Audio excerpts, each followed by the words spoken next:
time for Joan Esposito. Live, local, and progressive. Thank you for good programming, and I appreciate the content and really enjoyed every moment. It's a privilege to have you on your station and listen. It's good stuff. It's very educational.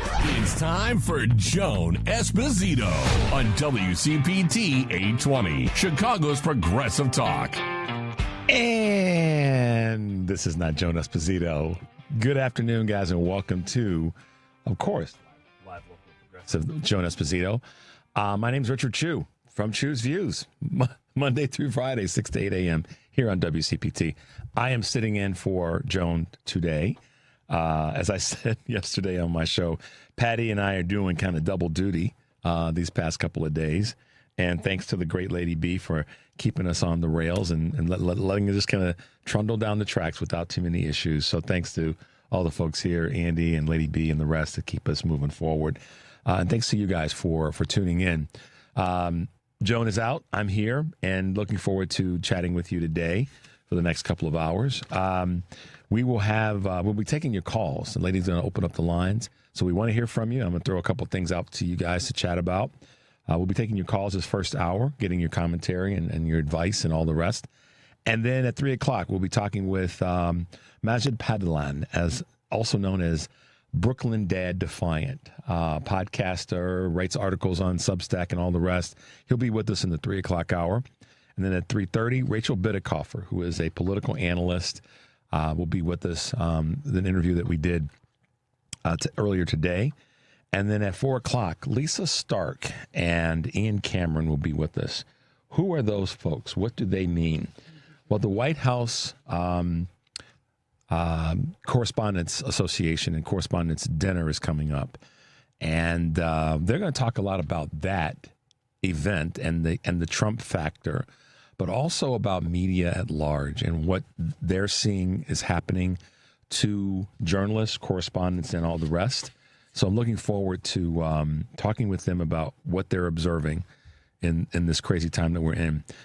In the 3 o'clock hour also, from 3 to 5, my good friend, and you've heard his voice on Chu's Views, Enrico Mowatt will be in studio with me to chat up what's going on and really cover some things. And Enrico's always got great observations on what's happening in our political and social environment, both here locally but also throughout the rest of the country. So that's what's happening this afternoon on this show, and proud to be in to fill in a little bit for Joan, and we are always appreciative to be able to support our team members. Okay, on Choose Views this week, I asked some questions. Each day I ask a question about what your thoughts are in a couple of areas. And on Monday, Tuesday, and Wednesday, we talked about AI and how AI has impacted 3 areas, and then I want to get your thoughts on those questions. The first one was, so some of you may have heard these if you listened to my show, but if you haven't, here's what on Monday we asked. The question was about healthcare and how you think healthcare has been the healthcare industry, how it has been impacted or is being impacted by AI. That was on Monday, and we had some great response to that. On Tuesday, the question was, how do you think that AI will impact the midterms, if they haven't already, or if they have, or what you think will be the impact of AI when we get closer to the midterms? And then Wednesday, the question was, in your own personal life, how has AI impacted you, whether it be in a positive way or in a not positive way? And what your personal experience has been with AI, how you might be using it.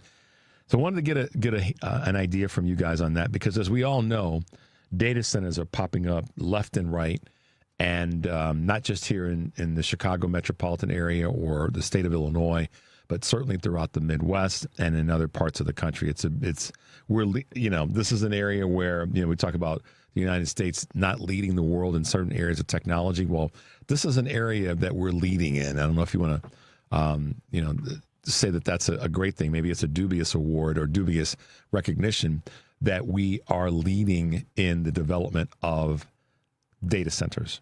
So AI was on my mind over the last weekend, and I wanted to ask those questions this week, and we may ask more next week on my show. And then the other one that I want to get takes on from you guys is, are we in a state where voter depression is outweighing voter suppression? And they are, I think, different. Or are we in a space where voter suppression is outweighing voter depression? Which is worse? What are your thoughts about either of those and or both of them? I'd like to see and hear what you have to say about those four topics: healthcare and AI, midterms and AI, personal experiences with AI, and what you think which of the two do you think is more impactful or happening right now, voter depression or voter suppression? So let us know by giving us a call here at 773-763-9278 or sending a text to that same number, which I'll try to read on the air. And last but not least, you can go to our Facebook page. Is that right, Lady B? They can go to Facebook. Yeah, and post your comments there because we want to hear what you have to say in that space.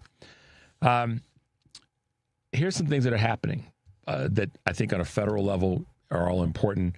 When Rico's in studio with us, we're going to talk a little bit about a local issue, which, of course, are our property taxes. I had a conversation this morning with the Cook County property tax changes, and we spoke with Maria Pappas regarding that.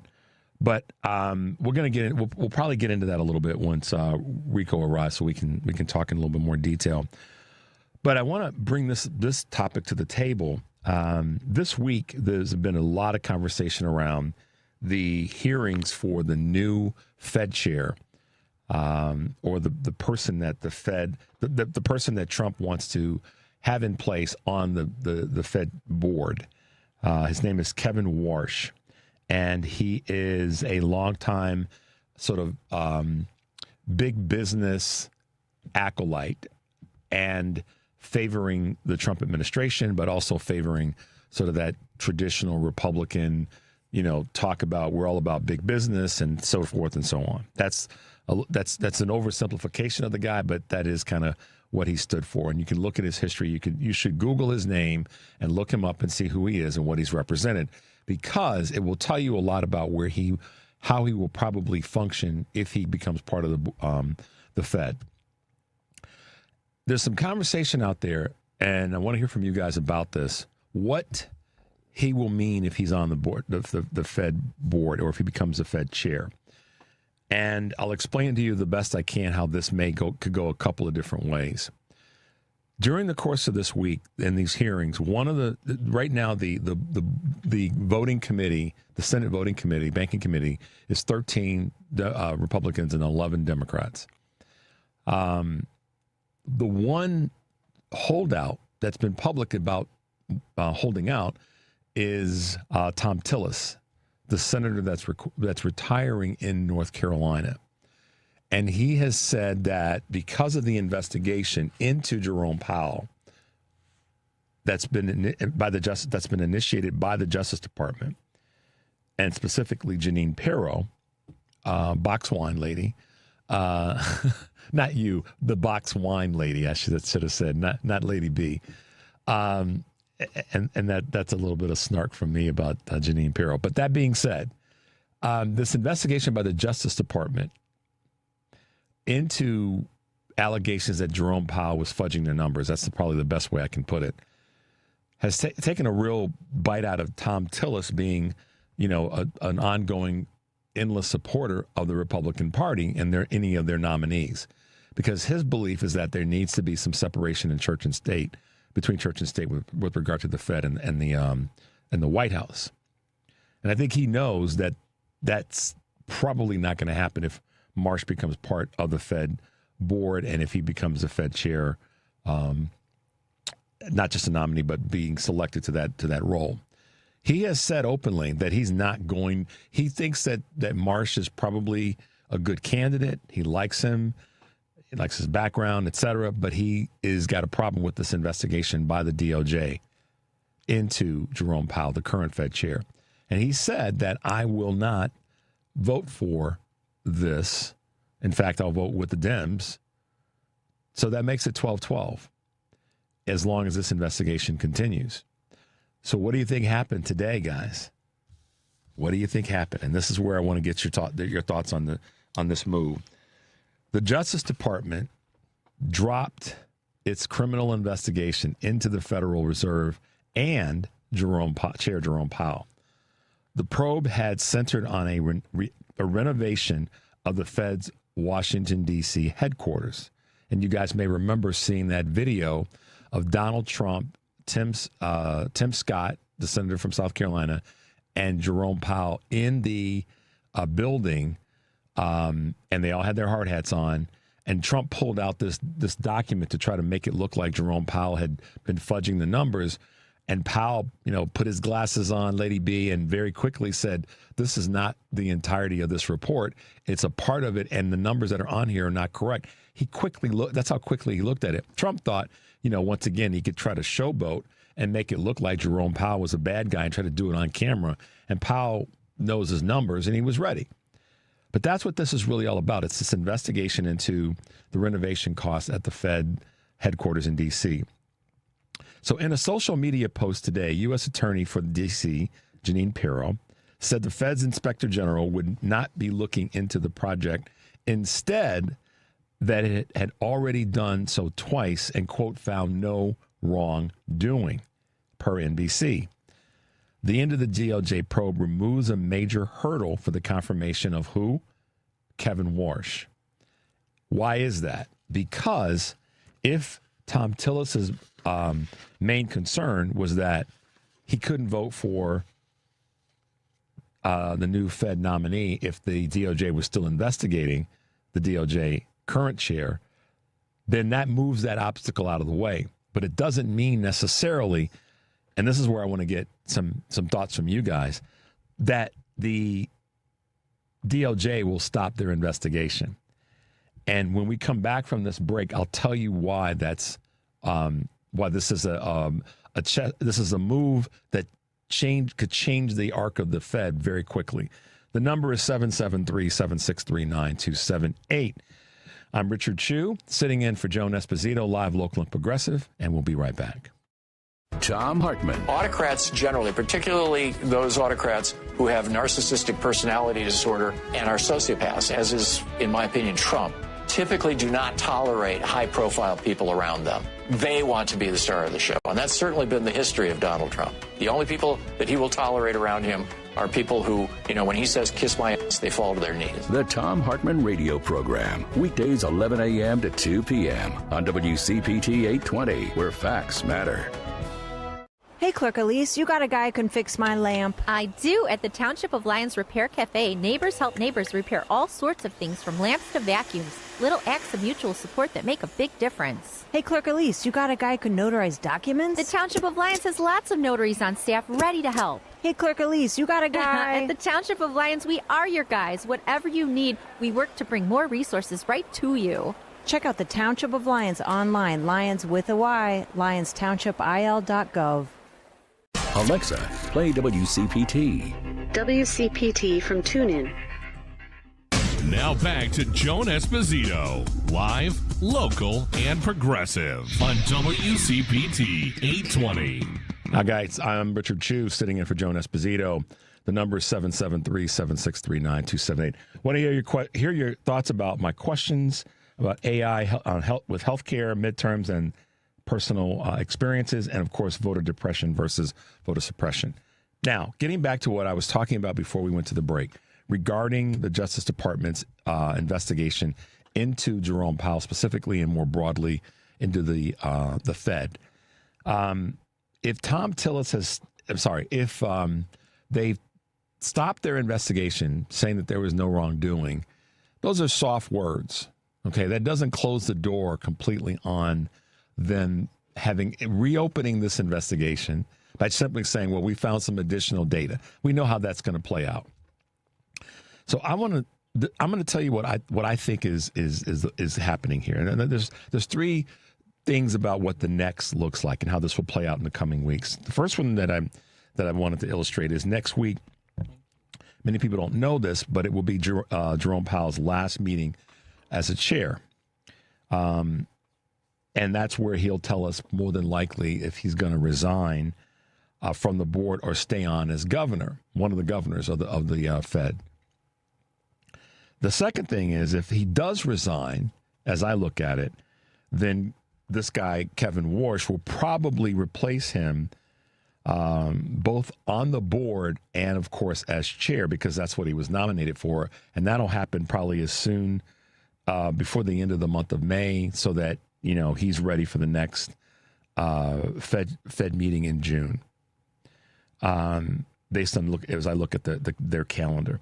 And then the third possibility or way of looking at this is, if Powell decides to stay on the board and Kevin Warsh is then confirmed, he will probably replace one of the board members or governors and become the new chair, even if Powell stays, because they'll take another person out of the mix. I think the person's name is Stephen Marin. His term expired this past January, so, you know, they haven't found a replacement yet. But that's what I think could happen. At the end of the day, Warsh will, in two of those scenarios, Warsh will become on the board, if not the chair. Unless Tom Tillis meant what he said about not voting with the Republicans because of the investigation into the Fed in the first place. This may be a backdoor way for them to stop the investigation, or have Jeanine Pirro stop the investigation, and then get Tom Tillis to say, okay, the investigation has stopped. I'll vote for Warsh. He'll then be a governor if Powell doesn't step down, or if Powell does, he'll be the chair, meaning Warsh. And then this is what I think may very well happen.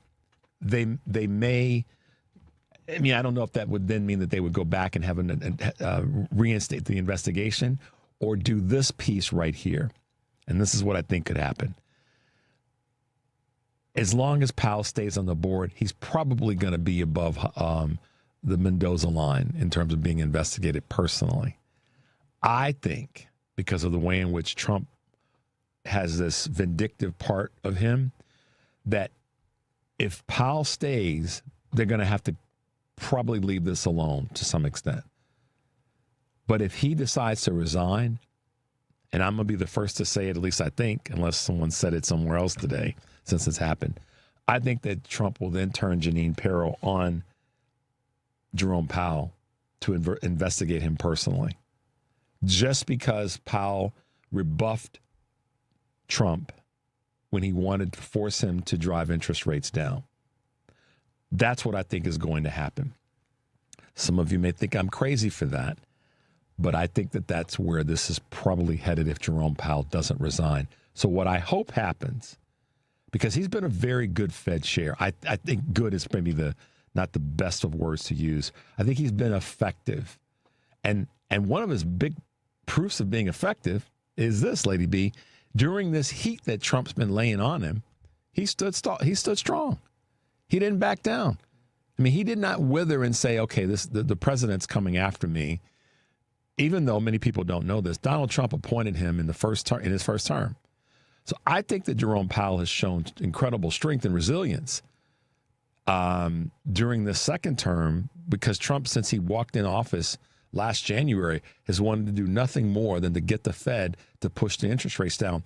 And I think that was part of the move that the Heritage Foundation was pushing through Project 2025 and Russell Vogt, because they wanted to be in a position to offset the impact of the tariffs.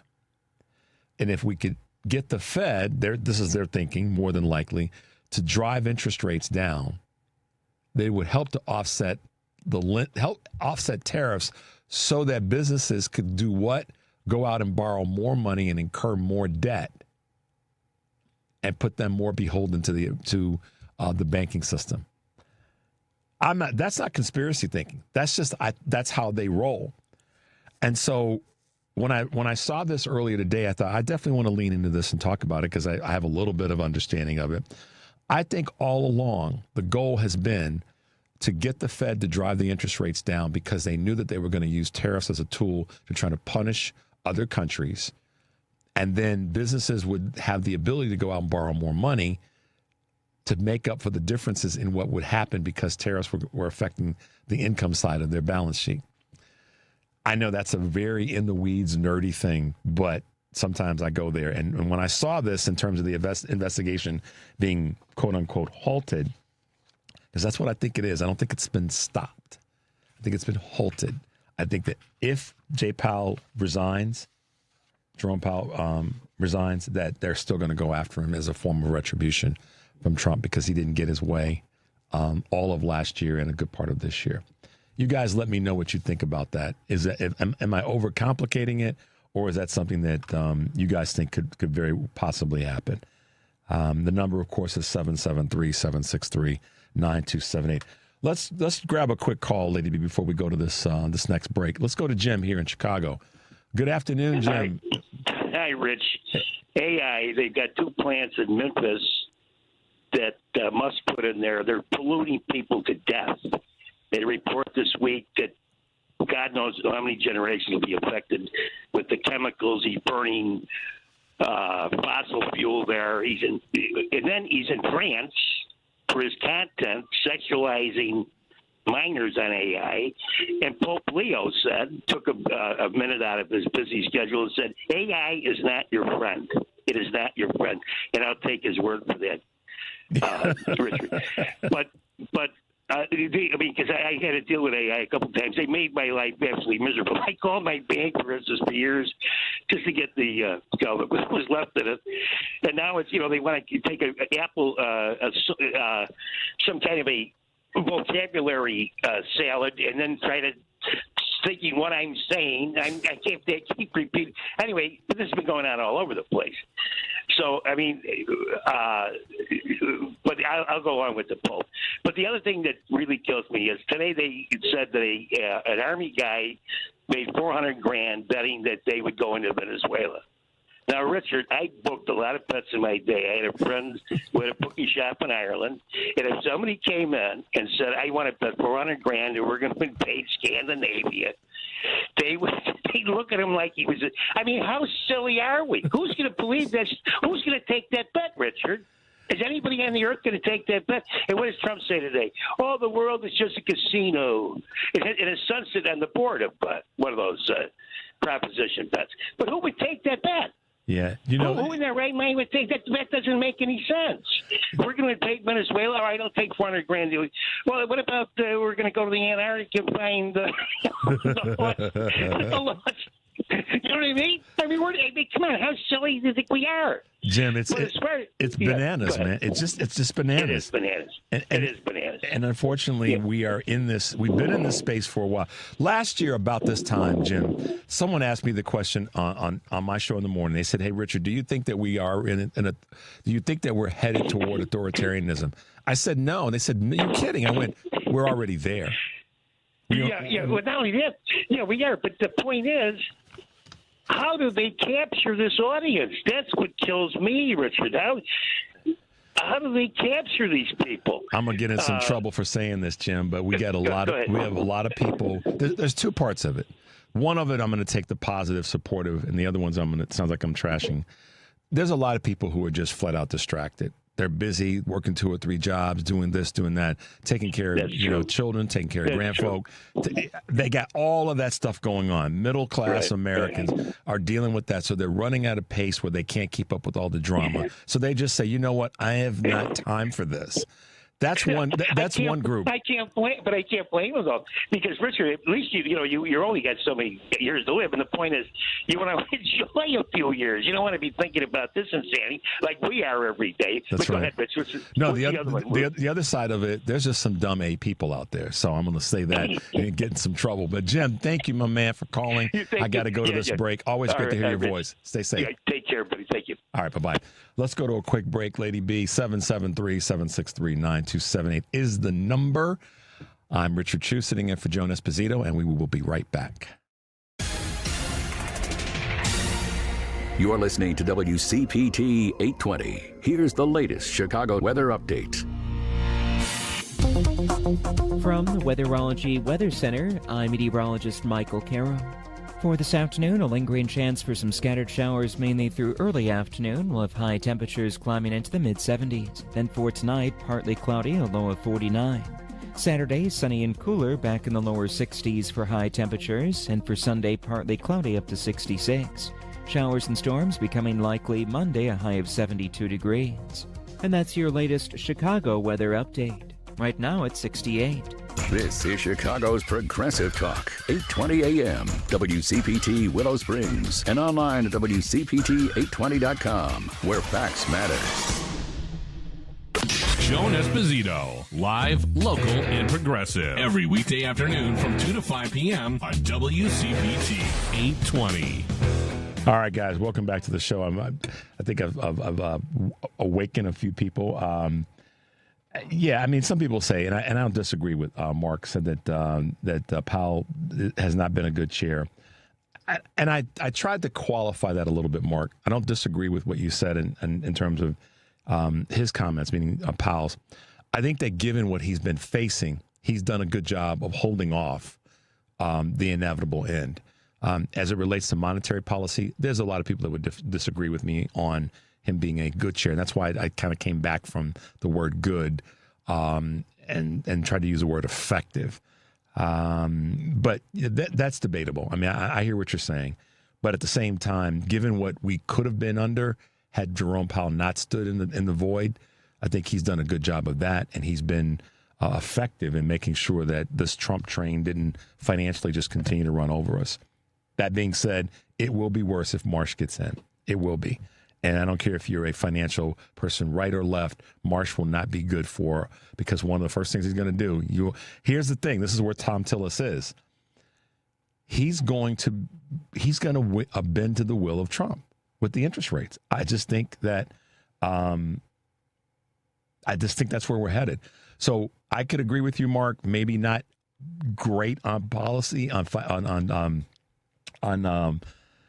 Treasury policy.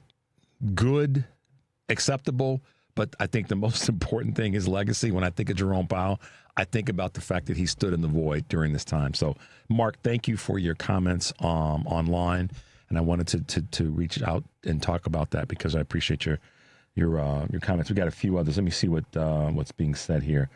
All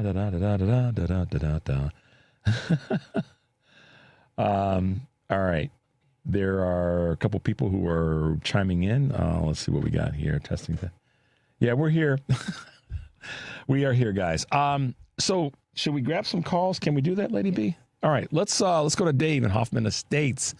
Dave, good afternoon and welcome to, you know what, Joan Esposito, live, local, and progressive, with her sit-in, Richard Chu. How you doing, Dave? Okay. Hey, two things.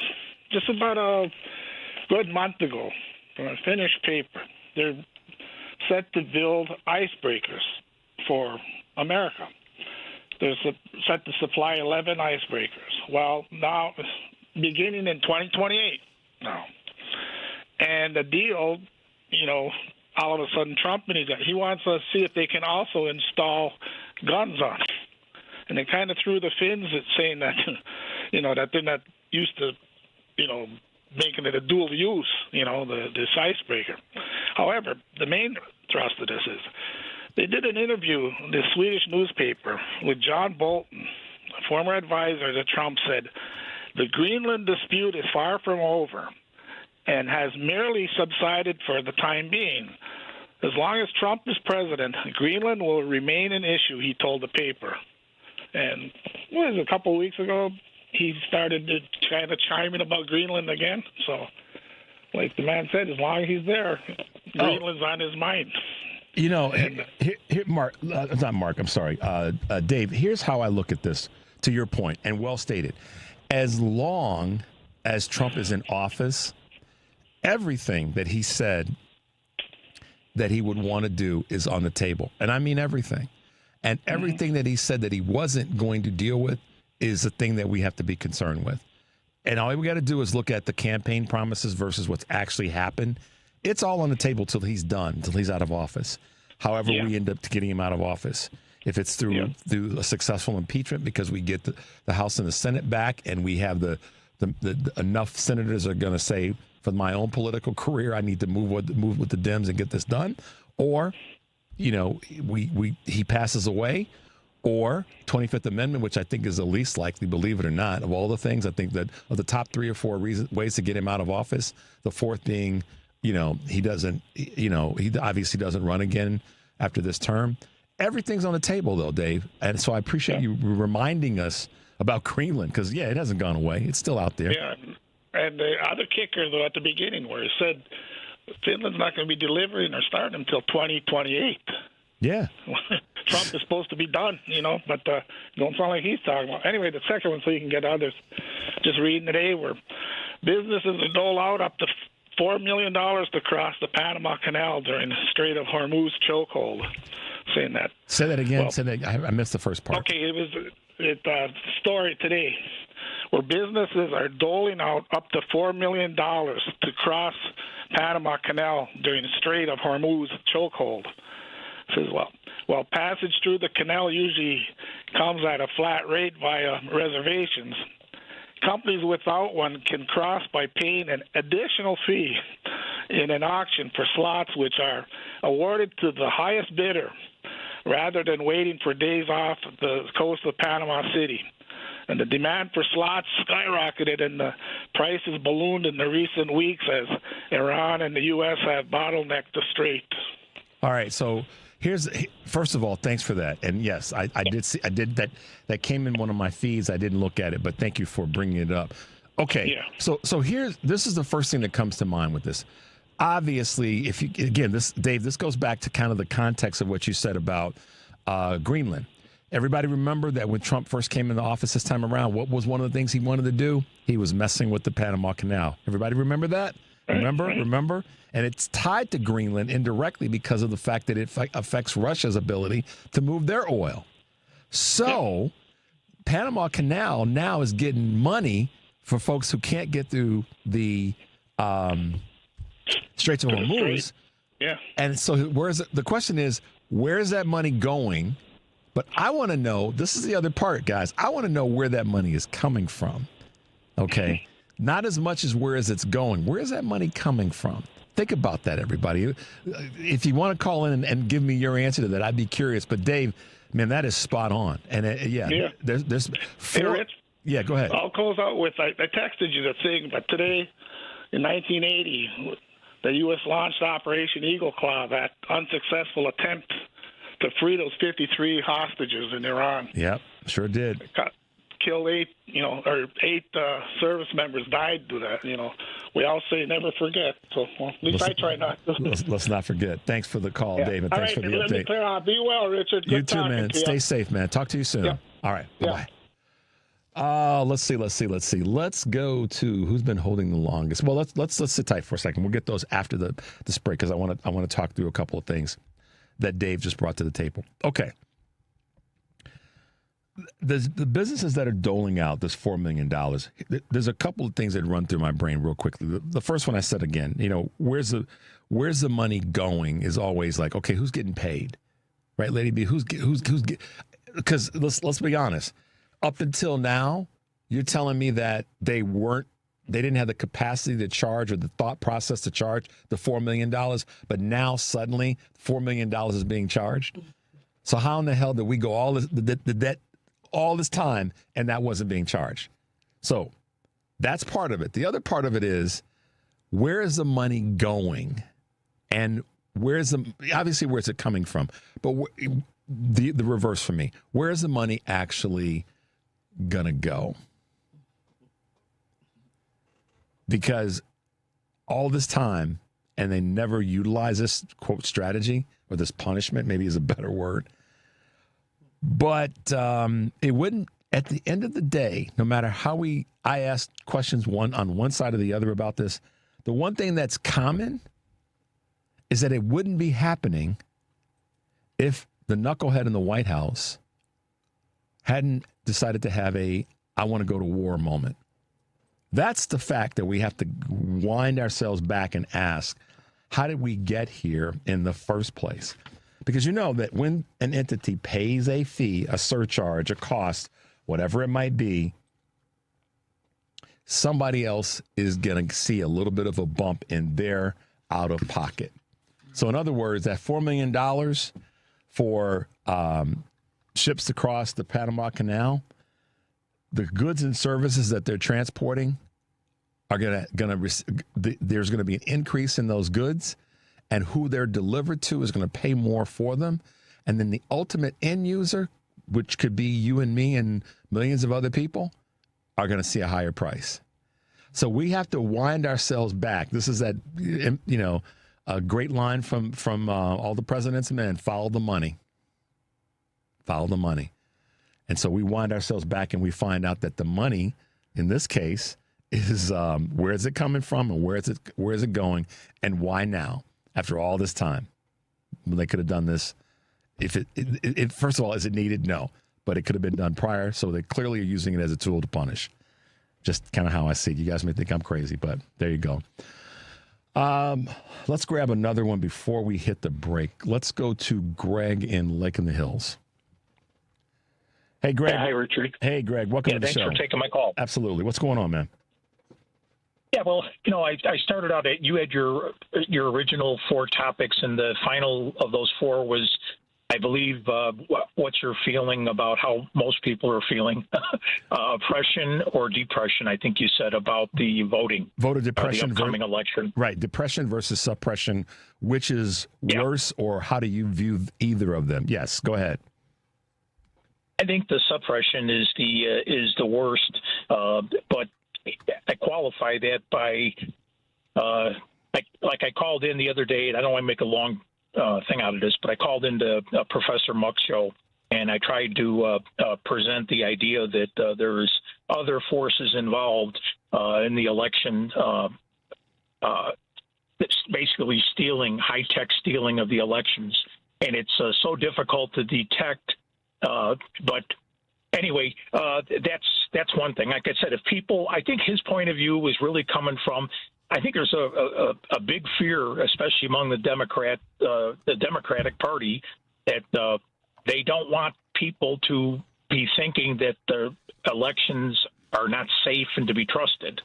And I understand that, and I really fear that that's what's going to happen, is that people are going to be, even by me talking about it here, it's like, I'm expressing doubt in the elections only because of people like Musk and Peter Thiel and Palantir. And there's some really good research out there that no one looks into. But my last thing I'll say, because I know I got to get off here because there's other people. I have 2 things. One, have you ever heard of Oath as a way to make donations to political candidates? Say that again. I missed that. Are you familiar with it's I guess the best way to call it is an app. It's not something you get at the Oath store. It's actually a site, and it's called Oath. You take an oath, for office. No, I am not at all familiar with that. Others may be, and I'm not. But I'm going to ask you to do me a favor, because I want to, a lot of times we can't move at the same speed that you guys do when you're listening. Would you do me a favor? Because now that you put that in my brain, I want to do some research and learn something. If you don't mind. I sent it to you one other time. Okay. I did send it to you one other time. I haven't talked to you too often, but I did send it to you. I don't think anything bad about you for not getting around to it. We're all busy, Richard. I'll send it to you again, okay? I appreciate that. I think it's a good thing. I'll get off the phone. Thanks for taking my call. Have a good rest of the day and a great weekend. Thanks, Greg. You too. Appreciate that. All right, Bye. Lady B, you got to stay on me. You got to remind me that I got to make sure to check out Greg's email about Oath, because I do want to learn a little bit more about that, and maybe we'll find someone that's part of that organization or entity to have on the stations or on the shows. Oath. All right, I got some work. I got some homework to do. So I have 2 things that I say a lot: clean up on aisle 7 when I make a mistake or cover something not quite accurately, and homework assignments. And so I may give them out to you guys as listeners, but I also know that you guys give me my set of homework assignments as well. So I will get on that, Greg. And thank you so much for sharing one more thing for us to stay on top of. Here's what's happening here on WCPT, and I promise you guys when we come back from this break, we're going to grab your other calls. Monday at this time, William Muck will be in for Joan, and his guests are Tom Ginsberg, professor of international law at the University of Chicago, and Abdullah Al-Barani, associate professor of accounting and economics at Northern Kentucky University. Barbara McQuaid, legal analyst, and you guys know, part of the Sisters-in-Law podcast. And, of course, Terry Ryder will be in for Joan, Ken Mejia Beal on Wednesday, Joe Wine-Banks on Thursday, and Doris Davenport will be in this chair next Friday. Joan will return on Monday, May 4th. Tonight on Driving It Home, Patty Vasquez will be joined by guest co-host Dr. Susana Flores. They'll be talking with musician Skip Griparis, comedian Mark Price, Jessica Crouch, Whitney Rydell, of course, our U.S. Navy veteran and WCPT intern and founder of Yes and Adventures. We're going to take a quick break. 773-763-9278 is the number. This is What? Live, Local, and Progressive. Joan Esposito. I'm Richard Chu sitting in. We'll be right back. When it comes to banking, you need a bank you can trust. A bank with a rock-solid reputation and the highest integrity. A bank that gives you the attention and respect you deserve. ABOC first opened its doors in downtown Chicago in 1922, and we've made our name on deep expertise, best-in-class service, and a strong commitment to our customers. We know the Chicago business market inside and out and can help you craft the perfect banking solution, no matter what type of business you're in. And if you're looking for a banking partner for your labor union, we can bring the type of expertise that only comes from a bank that was founded by labor unions and still has union employees and shareholders to this day. Whether you need a deposit account, loan, trust services, or investment management, ABOC has you covered. Let's work together to manage your finances today while planning for a better tomorrow. ABOC, a bank built on a strong foundation. Visit aboc.com to learn more. Member FDIC. This is WCPT telling you how you can shop blue. With the summer finally being here and everyone going on those vacations, let's look at some hotels that support the Democratic Party. Hyatt Hotels. Now, Hyatt Hotels is owned by the Pritzker family. Why does that Pritzker name sound so familiar? That's right, Governor J.B. Pritzker, governor of Illinois. Safe to say that Hyatt Hotels supports the Democratic Party. Choice Hotels. Now, Choice Hotels donated $1.3 million to Democrats in 2024. And if you're wondering, Choice Hotels owns Quality Inn, Sleep Inn, Okono Lodge, and Roadway Inn. Wyndham Hotels. Now, Wyndham Hotels owns Super 8, Days Inn, Aquanita, Ramada, and more. Marriott. Marriott donated $228,000 to Democrats in 2024, and Hilton Hotels donated $241,000 to Democrats in 2024. This has been WCPT telling you how you can shop blue. Chicago's Progressive Talk, WCPT 820, where facts matter. Joan Esposito, live, local, and progressive on WCPT 820. Hey guys, welcome back to the show. I'm Richard Chu sitting in for Joan Esposito. Tomorrow, Saturday, it's the Democracy Stupid with Edwin Eisendrath, and his guests are Christopher Hale, author, publisher of Letters from Leo, Alan Elrod, president and CEO of the Pulaski Institution, Daniel Nikasian, I think I got that right, editor, writer, journalist who works on criminal justice, voting rights, and local politics, and Karen Talian, attorney and former member of the Indiana State Senate and chair of the Indiana Democratic Party. That is, it's the Democracy Stupid. With emphasis on stupid. Sorry. It's the Democracy Stupid. Saturdays, 1 to 4 here on WCPT. That is Edwin Eisendrath. Looking forward to his show tomorrow. Next week, we got a lot happening. I'll get that to you a little bit later in the show. Shout out to Allison who just joined us. Greg, thanks for your call and your text. Mark, Jim, Dave, all you good folks that are just lighting up the text board. Let's go to Steve real quickly here in Chicago. Steve, good afternoon. Welcome to Joan Esposito, Live, Local, and Progressive. And I am Richard Chu. What's going on, Steve? Hey, Richard, thank you so much. I'm really enjoying the show today. But I wanted to double-check something. Uh-oh. A couple of minutes ago, you said to Lady B, you got to remind me of that. Yeah. And I think you meant to say, Lady B, would you please remind me of that? You know what I've been an executive assistant for almost 30 years, and I have learned there's one way for a boss to talk to you, and there's another way. And one is more effective and more respectful. Well, I'm gonna embrace that with my full 84-inch wingspan and say, I am the epitome of cleanup on aisle 7, and everybody else but Steve may be thinking what you're thinking. But I'm going to listen to you when you say be nice and kind in all ways, and I am. So, Lady B, would you please remind me to make sure that I am diligent about my efforts to make sure that I get the email from you about oath? How about that, Steve? That is perfect. That's your template from now on. Right on, man. You've been doing okay?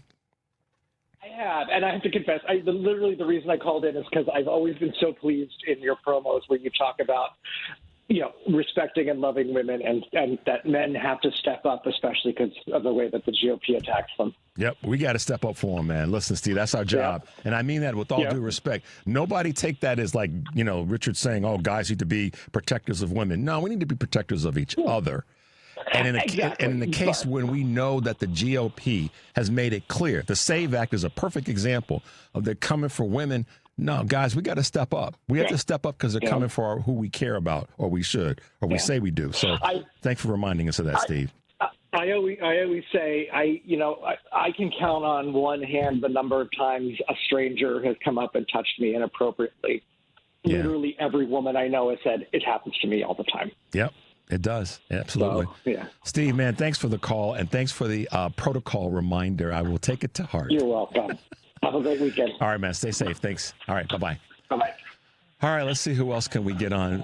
Lady B, can we get Ben on real quickly? Let's go to Ben if we can. Yeah.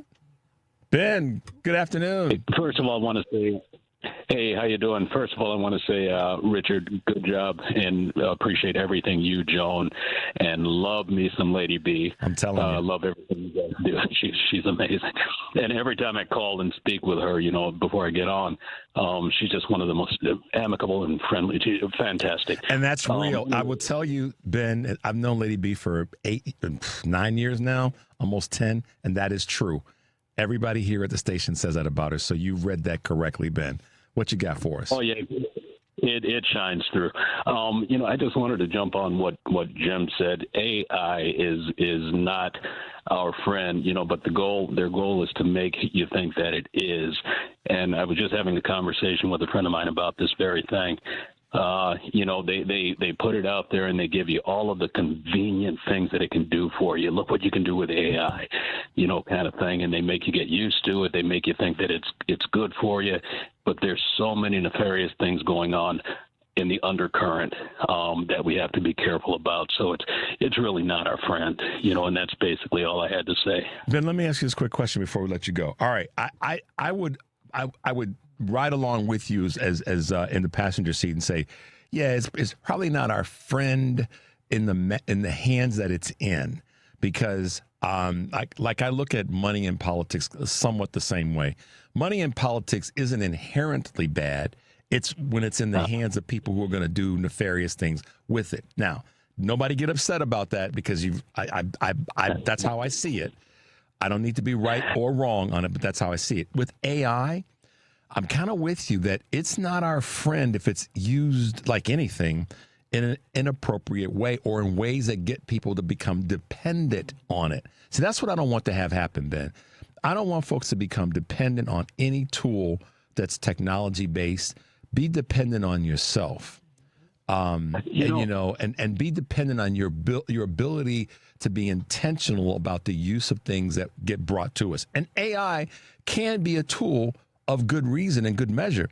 But if it's used the wrong way, like anything, you know what I mean? So that's I do. And, I see it. I just want to say, I guess I misspoke a little, because I agree with exactly what you're saying.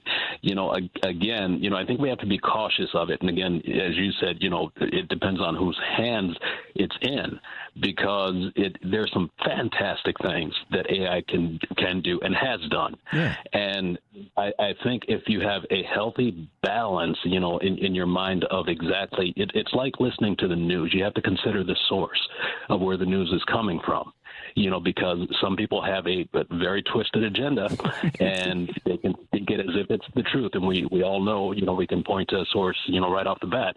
But it's that exact thing. It's fantastic when used correctly. It's very helpful.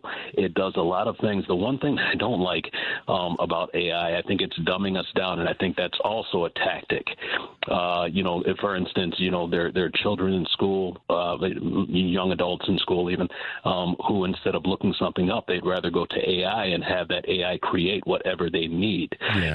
So that's another way, that we have to be really careful about how AI is used. But, as you said, AI can be very beneficial if used correctly, but we have to be really careful about it. So, that's what I meant. So thank you for the correction, and that's exactly what I mean by that. That's why I said I'm riding in the passenger seat so we can get this thing done together. So, Ben, thank you, my man, for giving us a call, and thanks for reminding us just to be aware of what's going on around us. Have a good weekend. Stay safe. You too. All right, man. Take care. Bye-bye. Well, I don't want to squeeze another call in before we go to the break, but I do want to circle back. And we've got more calls, so don't worry. After the break, we will get you guys on. So sit tight. Don't worry. We will get you in. I promise you that. But I do want to cover a couple quick things in terms of some house cleaning items. If you're looking to purchase a home, then you need to do what Joan Esposito did and call Team Hochberg, your trusted local lender. Don, trucker, 30, married to Mary, teacher's aide, 29, 2 children. Combined income, $125,000 a year. Called Team Hochberg to secure a mortgage for their first home. David answered all their questions, explained the funds required for a down payment and closing costs, then introduced them to an experienced realtor. Let's review.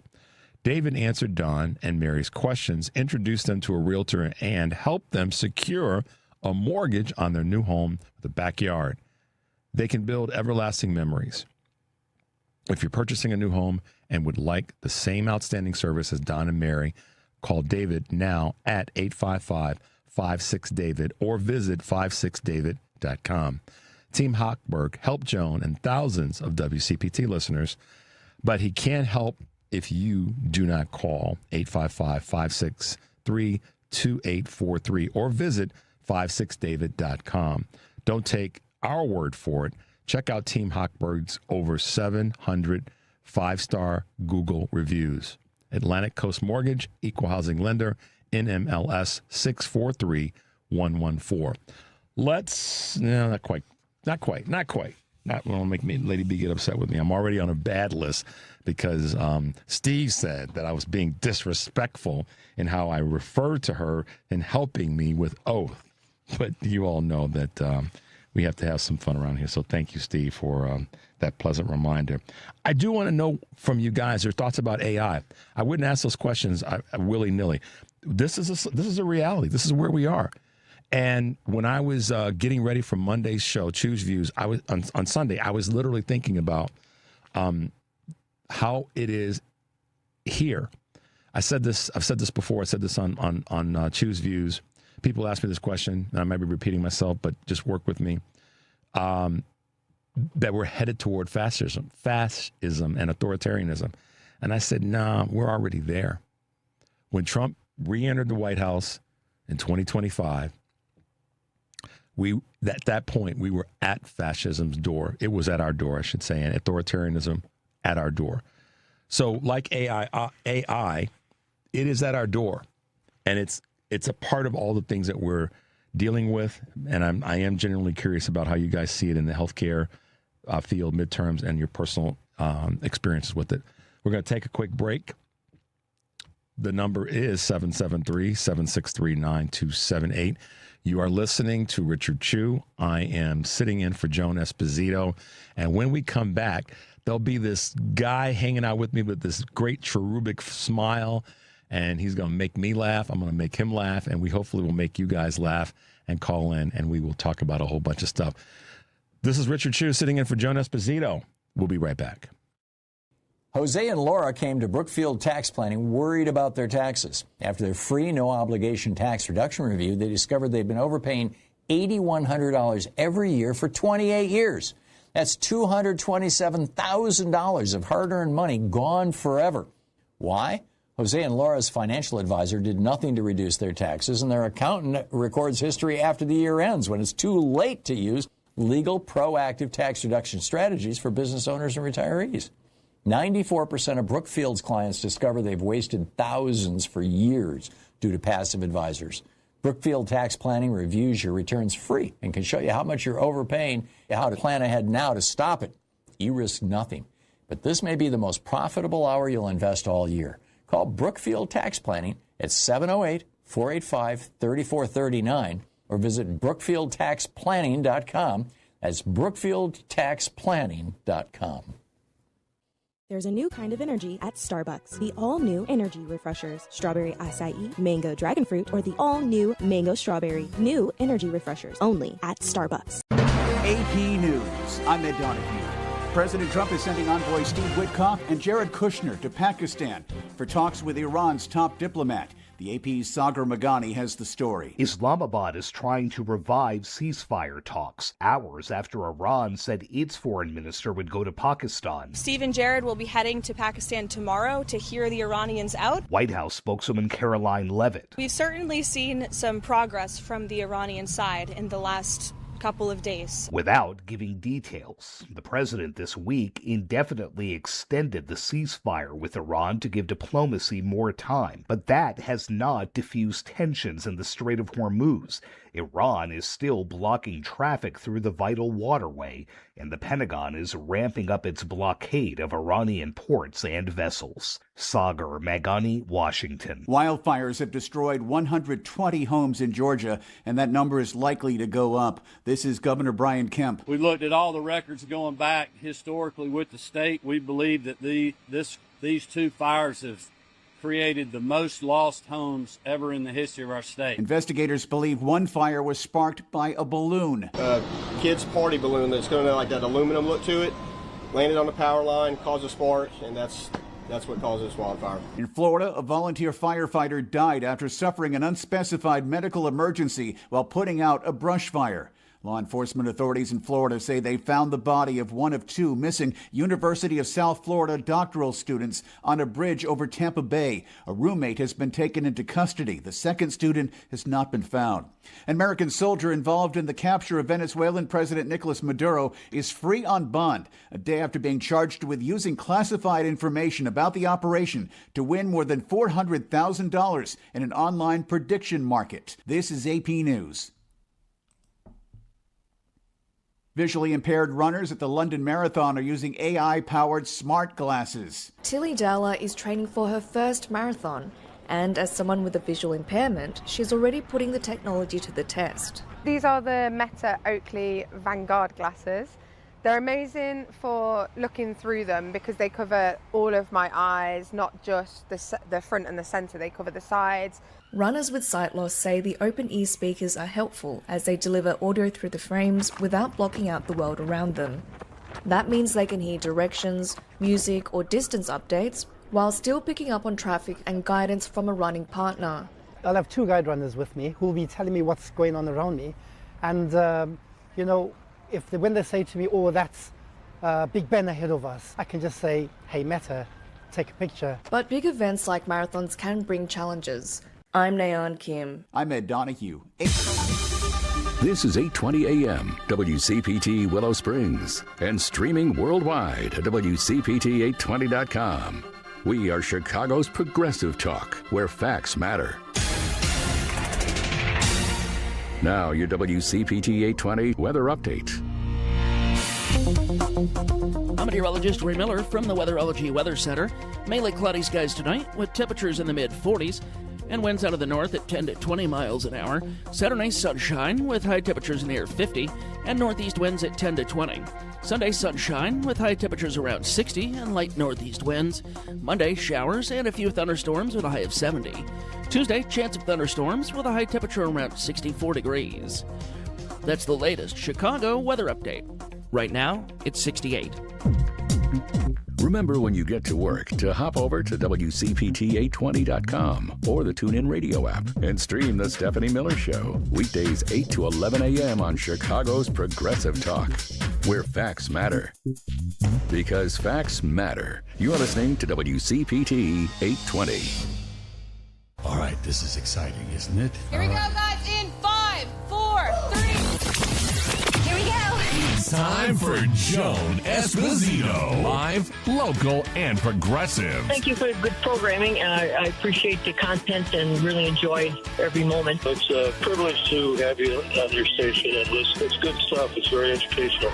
It's time for Joan Esposito on WCPT 820, Chicago's Progressive Talk. Hey guys, welcome back to the show. I am Joan Esposito's evil twin, Richard Chu, sitting in for Joan. That's me, yes, from Chu's Views, Monday through Friday, 6 to 8 a.m. And, we've got I've said this oftentimes about us having a deep bench in terms of our candidates that are running for office, okay? And one of the other things that we have a really deep bench, and I've said this before on my show, that I really noticed during the convention here in Chicago, because of being in our media area. Lady B, you remember how we were all set up. All the media was in that great big area at the United Center. Yeah. What was astonishing to me, and it shouldn't have been, but it was, and it probably schooled me in a big way, is the people who have voices and that are contributing to what's going on. I want to welcome to the show and to the studio my good friend Enrico Mowatt, who's been on Choose Views with me before. Welcome to the show, brother. Thank you, sir. It's been great. It's been great seeing you and meeting the Lady V. Yeah, Lady B, something else, right? She's something special. Miss Padellan. Yes. Continuing on that theme of voices is a dude that is literally, he's a defiant one. He just is. He doesn't give a about what you have to say about He's going to speak his mind. He's going to tell you what he thinks and feels about things, but he does it in a way, bite-sized pieces, that's cogent, and it's easy for folks to grab. Who am I talking about? Majid Padellan, who is also known as Brooklyn Dad Defiant. Good afternoon, brother, and welcome to Joan Esposito's show, Live, Local, and Progressive. I'm Richard Chu, as you know, sitting in. What's been going on? Richard, thanks for having me on the show. First, let me start off by saying, That's old school stuff. That's how I know exactly what you meant, and exactly in the tone that you said. Yeah, that perfectly illustrates the times we are living in. Like, I don't know if you remember. Like, do you still watch? You still watch local news at night? Like 6 o'clock or 11 o'clock news? You're going to laugh when I tell you this. It's a quick answer. When I'm out of Chicago, I watch the local news in other markets, and I go, that's funny. Literally, my wife and I were out of town last week for a couple of days, and there was a bunch of damn in our conversation. You don't want to know why? Because, look, this is the truth. There were so many dams that came out of our mouth because we were like, they got worse trauma going on here. Yeah, you thought it was bad. And right, people talk. Listen, BD. People talk about how Chicago is just awful. And then you go to another city and you watch their local news. Yeah. And you're like, these folks have lost their doggone mind. So that's my quick answer to your question. Locally here in Chicago, maybe every now and again, but when you go out of town, I watch it a lot more. Go ahead. The reason I ask you that is because, like, I stopped watching it because I have enough of that drama in my life now. But when I used to watch it, it was like a never-ending fire hose of Like, you're just watching from story to story to story. Is that this woman was mugged, and this woman's house burned down, and this guy's car was stolen, and this person fell off a roof. It was like disaster after disaster after disaster. And if it doesn't matter what city you're in, anytime you're listening, they make it sound like the sky is falling, like crime is rampant wherever it is that you're living. And the bottom line is, like, we have enough of that going on in our national news every day, and it's not manufactured. If you just turn on the news and you see the craziness coming out of our White House, out of our Pentagon, out of the Department of Justice, places you expect to see sane, sober, and serious people. Instead, you see just a cavalcade of buffoonery, and it's really disappointing. Because honestly, look, I'm a Democrat. It's no secret, but I don't care what the political affiliation is of people in certain positions, like the Secretary of Defense, the Attorney General, the person in charge of Health and Human Services. I don't care if you're Republican or Democrat. I don't. I care that you're a serious person and you get the job done. Yeah, right? that you're competent. I'm gonna introduce you to my other bearded friend, Enrico Mowatt, who's a brother here in Chicago, and beard brother. Yeah. What's up, Rico? What's up, Majid? How are you? I'm great, brother. Thank you. And, to reiterate your point, and that's a brilliant perspective, because historically we never cared what the affiliation was. I talk in sports and entertainment or movie like kind of quotes and analogies. But like Bill Belichick said, do your job. Mm-hmm. That's all I care about is just do your job. And when you have someone that is something out of like American Horror Show and RFK with that weird voice, which is not his fault, but it just is it though? Okay, all right. Well, maybe if the worm snatched some of his vocal. Maybe all the maybe he should be snorting cocaine off the toilet bowl. Maybe all the peptides and steroids he takes has strained his vocal cords, accelerated what was swimming in the toxic waters. But you want people that are just competent. And more importantly, competent without political affiliation to serve the American people and serve the purpose of the role that they have in that cabinet, in that appointment, or whatever the case may be. And it's embarrassing that how incompetent these folks are. Yeah, and Majid, here's the thing. Like I talked earlier about what's going on with the Fed and Powell and Marsh in this situation. I got no hate for Jerome Powell. I mean, like I said, and I believe this, Jerome Powell may or may not have been the best in terms of policy necessarily. He wasn't the worst, and he's done a good job of managing the numbers to the best of his ability. One of our listeners, Mark, said, yeah, but he could have done better. And I don't disagree with that. But the thing that he has done, he actually has been very competent. And he stood in the void because of this knucklehead that's weighing down on him to do things in a way that where he'd be genuflecting all. Powell hasn't done that. Steady the ship. Yeah, that's it. And he kind of has. I mean, let's take partisan and our favorites out and go. He's done that, so I'm cool. Well, I'm sorry. I was going to say not only has he done that, but I'm not a financial expert. But what I do know is that his major goal was to land the plane. We needed a soft landing for an economy during Biden's tenure. So Joe Biden left him in there. You know, he didn't try to bully him or push him out. No, it was like, okay, he's doing his job. And so however you feel about him, he made sure that we did not enter a recession.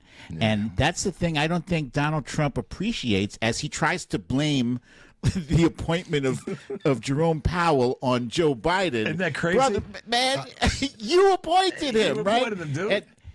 And so now today they're doing that old they're trying to do that old shim-sham, like, okay, we're canceling this DOJ investigation, but that doesn't mean that we're not going to reopen it because, once we the get boss, what we want. Yeah. I mean, because the boss is petty. Listen, here's the thing. Everybody knows this. Well, I shouldn't say everybody. The three of us know this phrase, and we hope and pray that other folks understand this phrase. Many people in America are about to fall for the okie doke. And that is that they're going to, because Tom Tillis is the vote that matters. He's that vote that if he goes to the Democratic side and makes it 12-12, then Marsh can't get confirmed. However, he said publicly, and I covered this earlier, and I covered this on my show today as well, that if the DOJ's investigation goes away, then he would look at voting for Marsh. Okay, that happens. Marsh gets in. So what's next, Majid? Then we'll wait until July. Or sometime in the late summer, going into the fall, as a tool, getting into the midterms, they're going to say we're opening up an investigation on Jerome Powell because we found out that he was colluding with Democrats. Mark my words. That's on my bingo card. That's going to happen. That's going to happen. That's going to happen. A version of that's going to happen, and people right now might fall a little bit for the okie doke. when it comes to, oh yeah, well the Republicans got it right. No. Well, Caroline Leavitt just admitted it.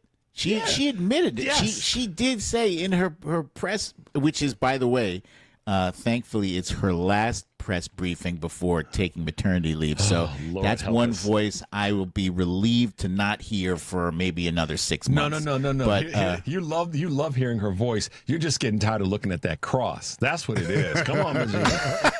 Come on, man. Don't front now. Be honest. You love the voice. You love the snark. You're just tired of that cross. You know what? It's not even that. I don't like the way she pronounces illegal. She says illegal a lot, but she pronounces it illegal. Like, come on, woman. Again, goalposts. There's no A in illegal. Well, the goalposts are moved a lot closer for some people, and they don't need to be eloquent. And the ball's inflated differently so that kick for the extra point. it just goes too easily. Speaking of bingo card, again, you mentioned what's going to happen midterms. I will put on my bingo card that the shotgun drinking Olympic, celebrating Kash Patel will be out. He will be out by August. He will be absolutely. Maj, what you think? Wait, I'm curious. I couldn't call it. I might spoil it, but Rico, what makes you predict that that date by August? Why? Well, okay. So number one, it's closer to the midterms. Number two, I think depending on what happens with his countersuit towards the Atlantic, because the Atlantic wrote an expose from very, very reliable sources. They 10 toes down stood on business saying, you know what, we are, reputable journalists. We kind of are sticking with this story, and we welcome any and all legal smoke that comes from it. Like, translation, come on. Our lawyers are better than yours. wait, they're more competent. They're more competent. So, and the sandwich that got shoved down his throat that tastes like you know what, when he made that statement, he looked so upset, and he knows what's coming, because the one thing that this administration does not tolerate is being embarrassed. Yeah. And the one thing that, that would be true. The narcissist in the big house will do is he will prune anything and anyone that can come close to embarrassing him. Right. Which is also, we're gonna hopefully talk to the journalists and talk about the White House Correspondents' Dinner.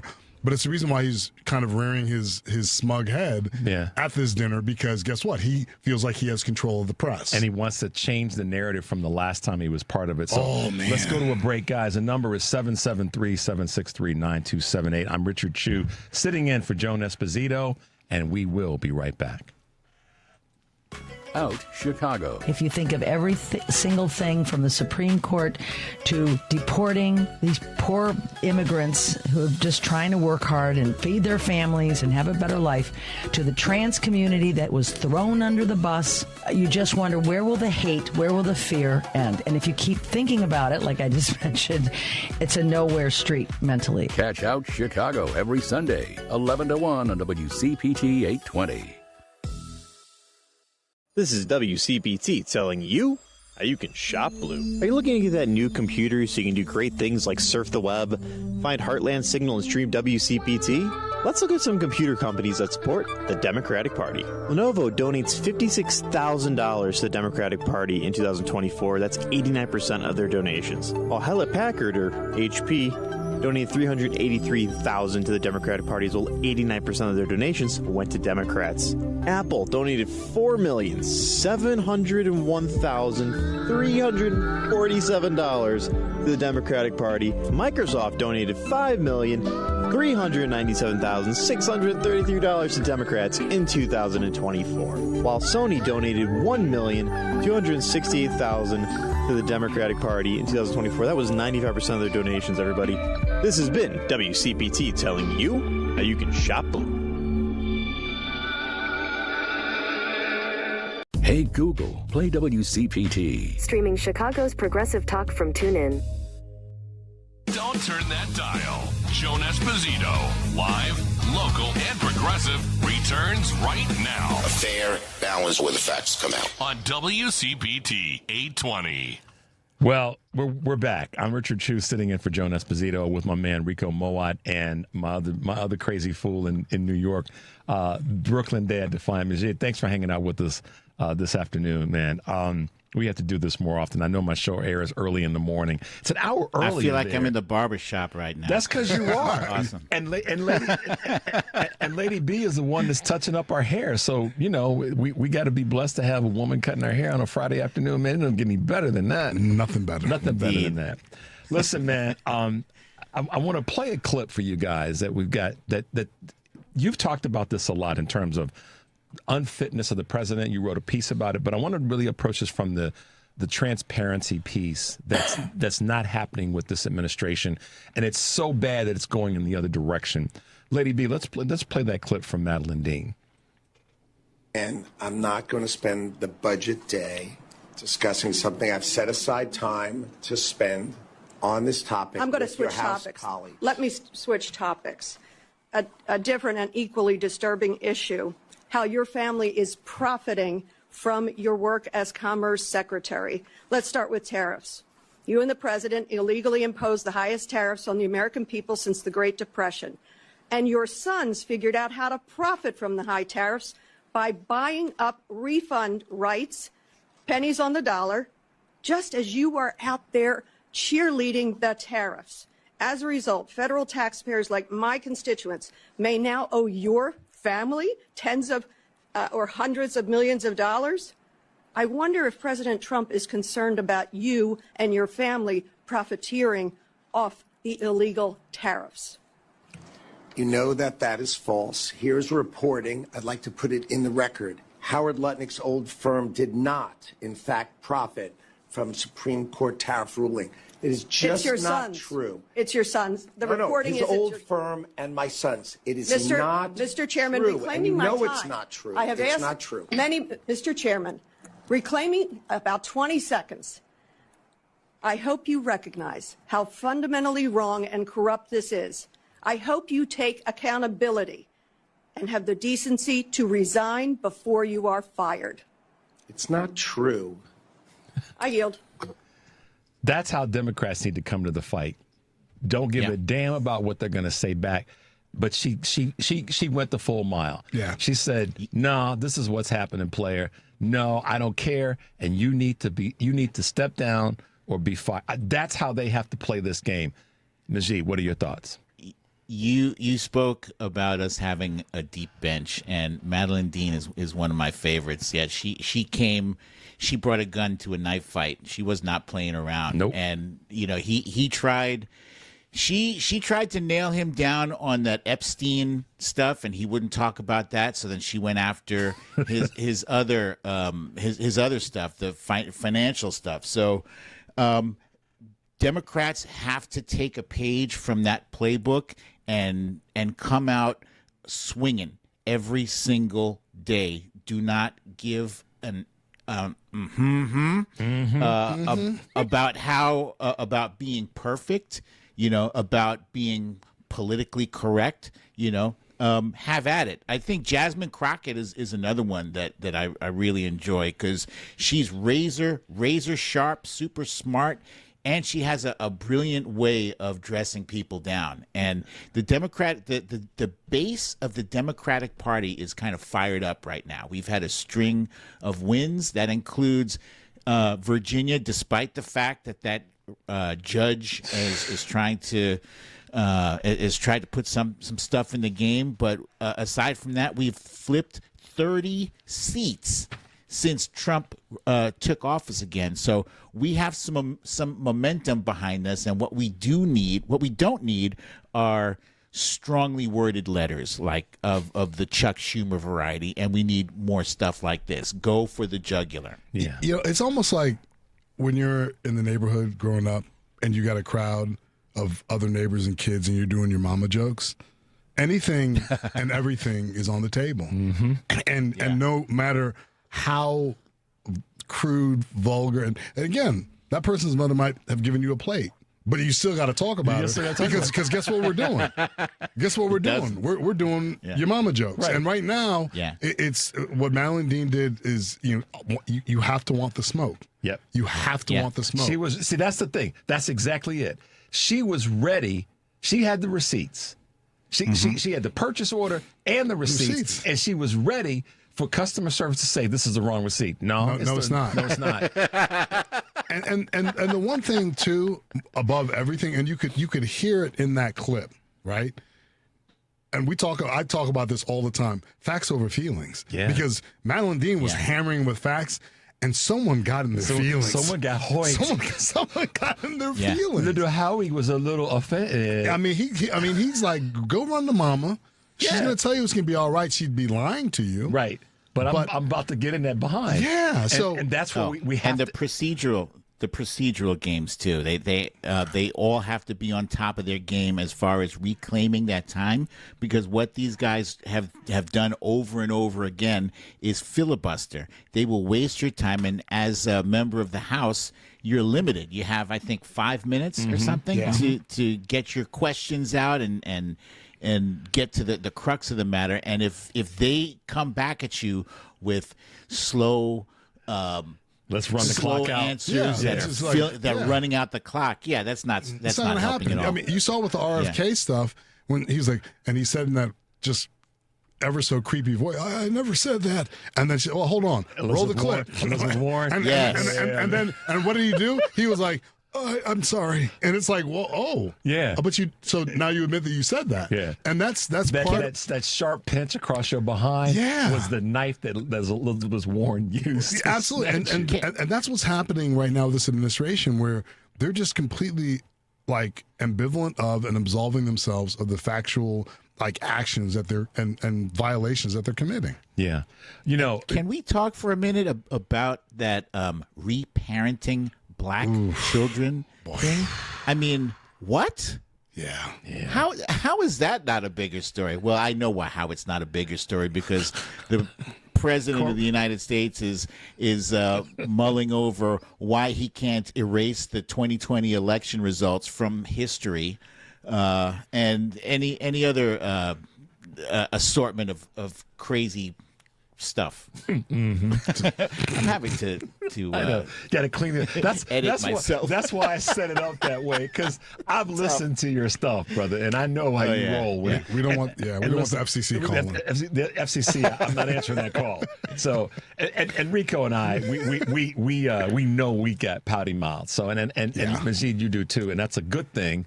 And to that end, in terms of the three of us have been blessed to have been educated, and we got a little bit of common sense, and I think we know how to articulate a point. True. The thing that the Democratic Party has to be willing to do, like you said earlier, I use this phrase a lot on my show. I use it, period, but on my show particularly, walk in and knock some tables over. Be willing to walk in, bring a sledgehammer, bring that loud aluminum bat and drag it across the pavement, and let them know you're there. And not be worried about how it's going to be viewed in this whole thing around decorum. That's out the door right now. We don't care. And it's not about being rude and disrespectful and nasty. It's actually, I think, rolling in that way to these congressional hearings and any of the meetings, any of the press conferences. I think the respectful thing to do is to come in and announce, I'm here. Y'all need to get ready for me. I'm here. This is what. And Madeline Dean, she kind of did that. She's like, listen, no. And so that's how I kind of look at it. The potty mouth stuff. I mean, Congresswoman Melanie Stansbury out in New Mexico, she kind of rolls the same way, right, Majid? She's another one too. She's another one. She's like, you got. That's how we want it to be. And obviously, Jasmine Crockett is one of the givens. But I'm down with some Melanie Stansbury too, because she will light it up. Absolutely, she will light it up, man. Majid, I don't know what to say other than you have to look at your calendar. I know the morning is it's 7 o'clock there when my show starts here at 6 o'clock. So, extra cup of coffee. And get up. I'll just text the hell out of you a half an hour before and say, yo, man, wake up. I know you're asleep. So wake up. So tell me again, what time my is show your is on? show? My show's on 6 to 8 a.m. Monday through Fridays, Central Time. So that's 7 to 9 Eastern Time. So, Dang. Yeah, I know, right? But that's okay. The worst time for me to be awake. Hey, I get up and come down here, Yeah. So there. Ooh, man. Wow. Oh, I got to step out of that fight, Lady B. I'll let the two of y'all battle it out. So Rico, Yes. I actually wanted to get both of your Twitter accounts so I can follow you guys on Twitter. Okay. I'll give you Instagram. I'm on Instagram more than Twitter. Oh, okay. Yeah. And you can follow me under Choose Views on any of the socials. Choose Views, CHEWSVIEWS, Choose Views, and Richard Chu, and everything will pop up because that's how I've put myself out there. So. I'll send you a note on Instagram. I'm a cloaked, veiled individual in social media. Oh, okay. Shadowy business, my friend. That's right. Shadowy business. He ain't the Black Panther, but he's... No doubt. And Richard, thank you for having me back. Yeah, man. This has been real. I'm going to make an effort to. We'll figure it out. We'll figure it out. Figure out my mornings. Yeah, you're. All right, man. Majid Padellan, also known as Brooklyn Dad Defiant. We appreciate you hanging out with us today. It's always great to hear your voice. Stay safe, brother, and we will talk to you soon. Okay. You too. Thank you. Have a great weekend. All right. We're going to take a quick break. 773-763-9278 is the number. I'm Richard Chu, sitting in with my friend Enrico Mowatt, and we're sitting in for Joan Esposito. We'll be right back. Saving money in your interior staining project when you shop at Menards. Varathane Premium Fast Dry is an interior wood stain that provides color in just one coat. It's ideal for interior wood projects, including floors, furniture, and more. Save big on Varathane Fast Dry Wood Stain today. View our entire selection of stain and accessories on Menards.com. Plus, check out our weekly flyer to find all the great deals happening this week. Save big money at Menards. Veterans and active duty service members, when your call to service ends, your mission doesn't have to. Go from GI to IT in just a few months at My Computer Career. Prepare for a high-demand career in cybersecurity, protecting people, systems, and institutions from real cyber threats. Cyber warriors are needed now. Will you answer the call? Go to mycomputercareer.edu/CWP to learn more. That's mycomputercareer.edu/CWP, an Elite CompTIA certification partner. VA education benefits are available to those who qualify.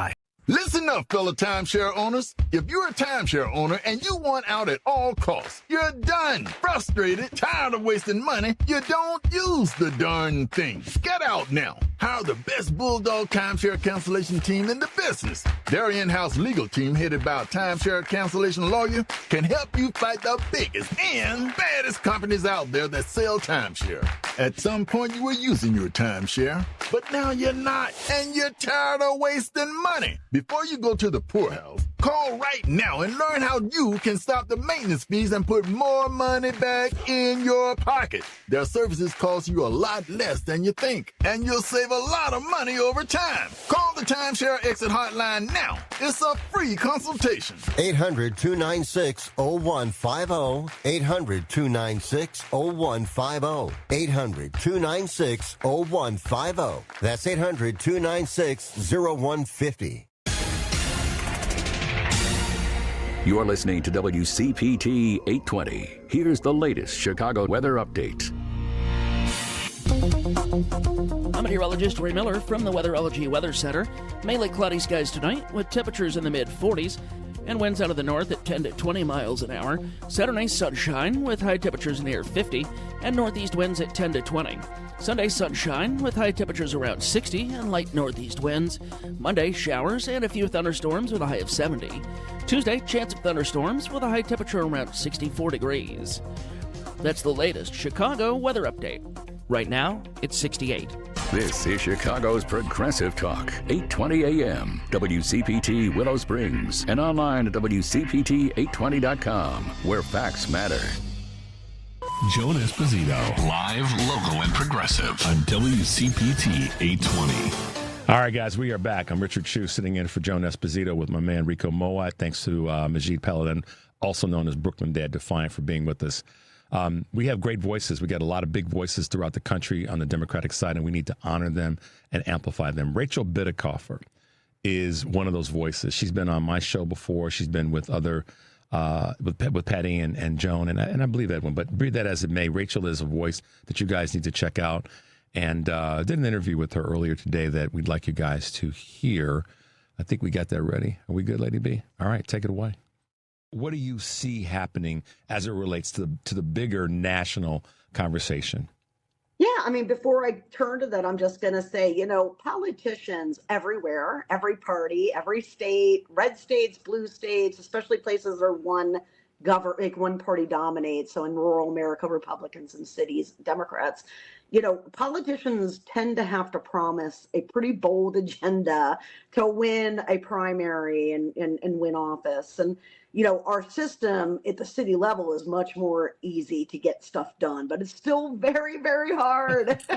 And so that's pretty typical that people are always dissatisfied because the expectations gap between what you have to say to win and what you can actually deliver in the system is always different. And, that brings us to this midterm effect. That's what drives the midterm effect for presidential elections. In Political Science 101, you'll learn about something like the expectations gap.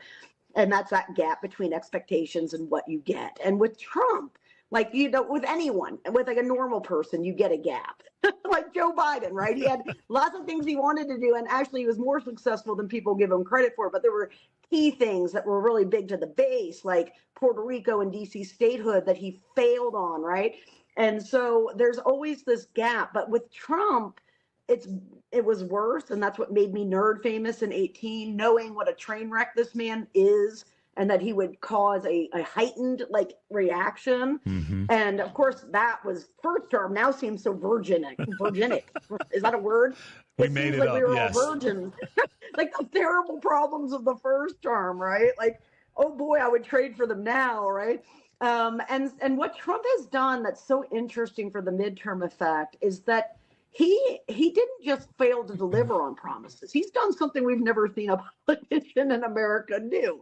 He gave them the exact opposite, right? So I said, I'm going to lower prices, and instead he raised prices with tariffs. He said, I'm going to give you Epstein transparency, and not only did he not do that, turns out he's in the files, right? Mm-hmm. And then the third and final betrayal, and betrayal's the word, of the year for Democrats running up and down the ballot, is Iran, right? He said, I'm going to keep us out of stupid wars so we can invest in America. And then he put forth a budget that I'm not even kidding, increases the defense budget by 40% by slashing domestic spending. So, it's really in a good environment for Dems. There's two stories though. One is that Democrats are cleaning up in elections, and Richard, as you pointed out, it's not just that we're cleaning up the swing map. That would be good. And that's like 2018 good, okay? Right. What's happening that did not happen in 2018 is that we're cleaning up red districts, okay? Yeah. And we're winning with majority Republican electorates in some of these special elections down in Florida and down in Texas. I mean, that is extraordinary, but it's really a testament to that. Not only has Trump failed to meet expectations, he has done the exact opposite. So two things come to mind, and thank you for that, Rachel. Is it a little bit of the next couple things I'm going to list? Is it a little bit of more Democrats are coming out and voting in these specials and these primaries and these, so to speak, off-year elections, if you will? I think no longer should we be using that language off-year, but to the extent that we're having this conversation, is it some of that, and is it Republicans staying at home, or maybe even moving to the center to vote left? Because, I talked with Joe Walsh earlier this week, and Joe said to me, Richard, he had a conversation with a friend of his. His friend said, basically, bottom line, can't stand the Republicans. They lie to us. Can't stand Trump. Democrats, I could never vote for a Democrat. I'm just not going to vote at all. So all these things are in the mix, but what is your analysis showing to the best read you can give us? Yeah, I don't know. I guess you would say on election nerd Twitter, there was a fight. Is it persuasion or is it turnout? And the answer has always been it's both, right? Yeah. And I had a Politico profile done on me that, I shouldn't begrudge, but I do, because it failed to articulate that it's both things. So what we're going to see in this midterm effect are two things: the enthusiasm gap that favors the Democrats, and it's not necessarily partisans that really are sensitive to turnout between a presidential and a midterm. It's really those casual left-leaning independents that kind of ebb and flow and maybe only vote every 4 years. Mm-hmm. So they are more motivated, okay? And we can see this in data. We can see this in election returns. That said, you couldn't out-motivate voters in Republican-held districts, okay? You can't out-motivate in a deep red district. So there's persuasion happening too. And what powers the midterm effect is, and you know, my theory has evolved. It's been 6 years, but I've learned to articulate it a little bit clearer too. The midterm effect is two things. Independents break against the party in power, and that is a predictable fact, right? So independents were hard for Democrats when Biden was in office, and now they're going to be easier for Democrats to win while Trump is in office. And so instead of 55-45 Republican split, it's going to be 55-45 Democrats, okay? And that matters in terms of election outcomes. In addition to that, this turnout differential is going to shape the electorate in a more partisan way. Because when I said those coalition left-leaners, well, those right-leaners are really the people that you're seeing who are like, okay, I can't vote. I can't vote for a Dem, and I'm not voting for Trump to support Trump, so I'm just going to stay home, right? So really, it's a story. It's always a story of these two things happening. But, you know, people will say, oh, well, something didn't work. They tried that in 24, it didn't work. Guys, what matters in election prediction before anything else, second thing now is partisanship, because I've learned to be really clear. The first thing is, does my party have the White House? Because if the answer is yes, every election from the state board, school board, all the way up to governors and senates are going to have a handicap, basically, that they carry, that in-party handicap. And so, you know, what we're going to see in 2026, I think, is a large midterm effect. And if it gets large enough, it will give us control of the Senate. What is it going to take to get control of the Senate? We know everybody that I've talked to, and I do mean everybody, said that, you know, the House is done, and that's where we are. And some of that is some of that's election math. Obviously, a lot of it is what you just said in terms of the party in the White House and that effect. We know that, and there are a lot of people in those districts that are just ticked off and they're done in red districts. But what is it going to take for the Democrats to take back the Senate? And then I've got a follow-up question on the taking back thing. Go for it. Sure. Yeah. So like what we need to see in the House, friends, it's not hard for the Democrats to win the House. Right. Okay? Right. I mean, just in all the gerrymandering stuff, we've pretty much washed out. Okay. Yep. But no, we only have the majority minority number keeps changing because we have people who are dying. This week we had people who resigned and died all in one. It's crazy, right? I know. So I'm not sure what the total number of seats is, but let's say it's 4. Democrats are going to get 4 seats in the House. I can promise you that. The question is, can they get to like the 40s? Because in the 40s, we'll start talking about PDI scores, which are partisan like scores for these districts that are Republican +4, Republican +5. Okay. If we're up there, then we have enough juice to flip Ohio, North Carolina, Maine, Texas, Alaska, and Iowa. That's our path to the Senate majority, guys. And it would be a totally infeasible path if we were the in party. But now we're the out party, and Donald Trump has done the extraordinary thing of screwing up the economy, giving Democrats the first edge on the economy we've had in polling since the Great Recession.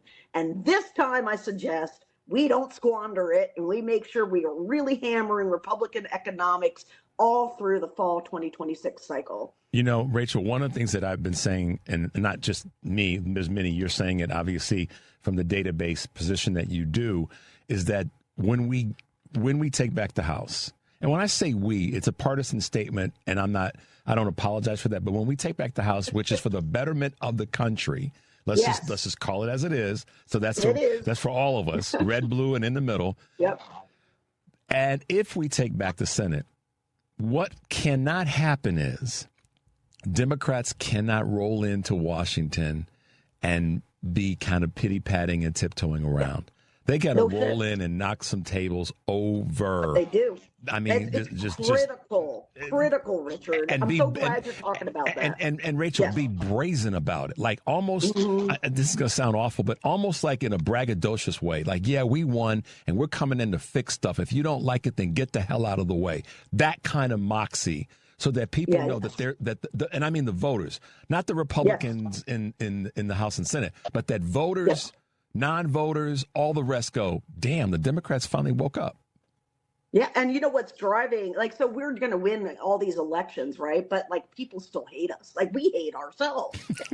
Like, we look at the approval ratings. Democrats are still polling underneath Trump, and the reason is that Democrats are willing. Like, in Trump data, Republicans are so tribal. They're like, oh, no matter what he's done, they're like, I approve, right? But we tend to be more honest. And you can see it in the data that Democrats are dissatisfied with the Democratic Party. And why are they dissatisfied? Well, yes, there's a chunk of them that are mad still about Gaza, and that's just the way it is, okay? Yep. But really what's driving that weakness is moderate centrist, normal Democrats, moderate Dems, and middle people who look at the Democratic Party, look at the law breaking that's happening, and think, do something. Okay? Yeah. And like you're so right. Like so there's a lot of reasons why accountability is going to be extremely important. And I'm working on a piece for the Cycle about how we're not good at accountability in Western liberal democracies, and we better learn how to be real quick. Yeah. Okay. Yeah. Because especially in this one, right? And you know, I'm going to use some historic examples of that. But That'll be a our good read. failure of accountability coming out of the Civil War is why we're in this mess right now. If we had not cozied up this Confederacy notion, this false notion of, you know, a war of northern aggression, and that we've turned the Confederates, these traitors to the Constitution, to the Union, into heroes and named federal. I mean, what did we do, right? Like, it's the worst thing. And now, because those decisions that were made to expedience, because what drives this, I'm just kind of giving you a preview to my piece because I know you're such an intellectual, you'll find this interesting, is the strong desire to move on, because crisis is so taxing. And I know you guys know, like, everyone who's hearing our voices is taxed, right? After a decade of this bullshit, right? So we're tired. And what happens when you finish off the Third Reich, when you beat back the Civil War, is this, let's get moving on. Let's just put it all behind us and move on. And that's the thing that we cannot do. Yeah. If we get a chance to, So Amy, you're absolutely right. Rachel, thanks for that. And I so appreciate you being with us today. This is Richard Chu. I'm sitting in for Joan Esposito, live, local, and progressive. And I'm talking with the great Rachel Bitecofer, who's just giving us her American political science 101, y'all. Rachel, I talked to Amy McGrath, who's running for Senate in Kentucky. And I talked to Dr. Abdul Al-Sayed, who's running for Senate in Michigan. Both of them said the same net thing, but different wording. You've used the words twice. Affordability and accountability are Amy's too. Yes. Dr. Syed said it differently, but it's the same net result. And she said, Richard, we cannot be afraid. In fact, we should be empowered to walk and chew gum on both of those issues. She said, because a lot of people fix the economy stuff. Fix all that. Do all the things that we got to do to slow Trump down in terms of further destroying the economy. That's part of it. And all the other things that we will have in our bucket. But I've said this a bunch of times. I've sounded like a broken record, but it's because I mean it. And I think that the candidate that runs on, when we get back in power, there's some people that are going to go to jail. No doubt. They need to say that, because if you and I are driving down Lakeshore Drive in Chicago, and which I wish I was by the way. Come on to Chicago. You know what? I think I'm on my last trip to Chicago was 24 for the convention. Right. And I'm starting to feel a little like I need to get to Chicago. So somebody better invite me to Chicago. Okay, well, I'm inviting you right now. Rachel, you got an invitation to come to Chicago. We'll do the show live here in studio. I'll handle the transportation. The point I was about to make is you and I are driving down Lakeshore Drive, and the speed limit is 45 miles an hour. If we're doing 55, I used this example the other day on my show. If we're doing 55 and we get pulled over, we're getting a ticket for speeding. then we got to pay that ticket. We got to deal with the consequences of that. That's accountability. Every day, folks in America, we all have a lot of accountability day-to-days in common. Driving is an easy one. That's accountability. So Americans are feeling like if you can stop me and give me a ticket for speeding, even though I was trying to get my child to school or my grandmother to the hospital or whatever, I was still speeding. Americans are saying, listen, y'all got to stop letting these fools get away with this stuff because they've been speeding all over the place when it comes to not just the economy, but the corrupt things that are going on with, frankly, the tariffs and now this war, and the list goes on. People want to see some folks brought in front of whatever the committee is and dressed down for their behavior, and then some folks should be going to jail. And there's enough evidence out there that would indicate that right? Just mounds, right? Because I've been telling folks since 24, since he won, listen, we're going to be in a situation where we have no federal law enforcement against anybody that's Trump or Trump MAGA affiliated. And we've seen that exactly, right? Pardons.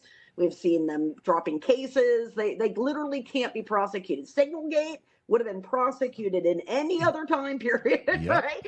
So we have no federal law enforcement, and that's really bad, because it means that we can't hold them accountable that way. But one thing to be clear about too, this is not the accountability thing's not for the base of the Democratic Party, though they want accountability as well. Mm-hmm. The people that are telling us do something and do the rules apply, and is there going to be accountability?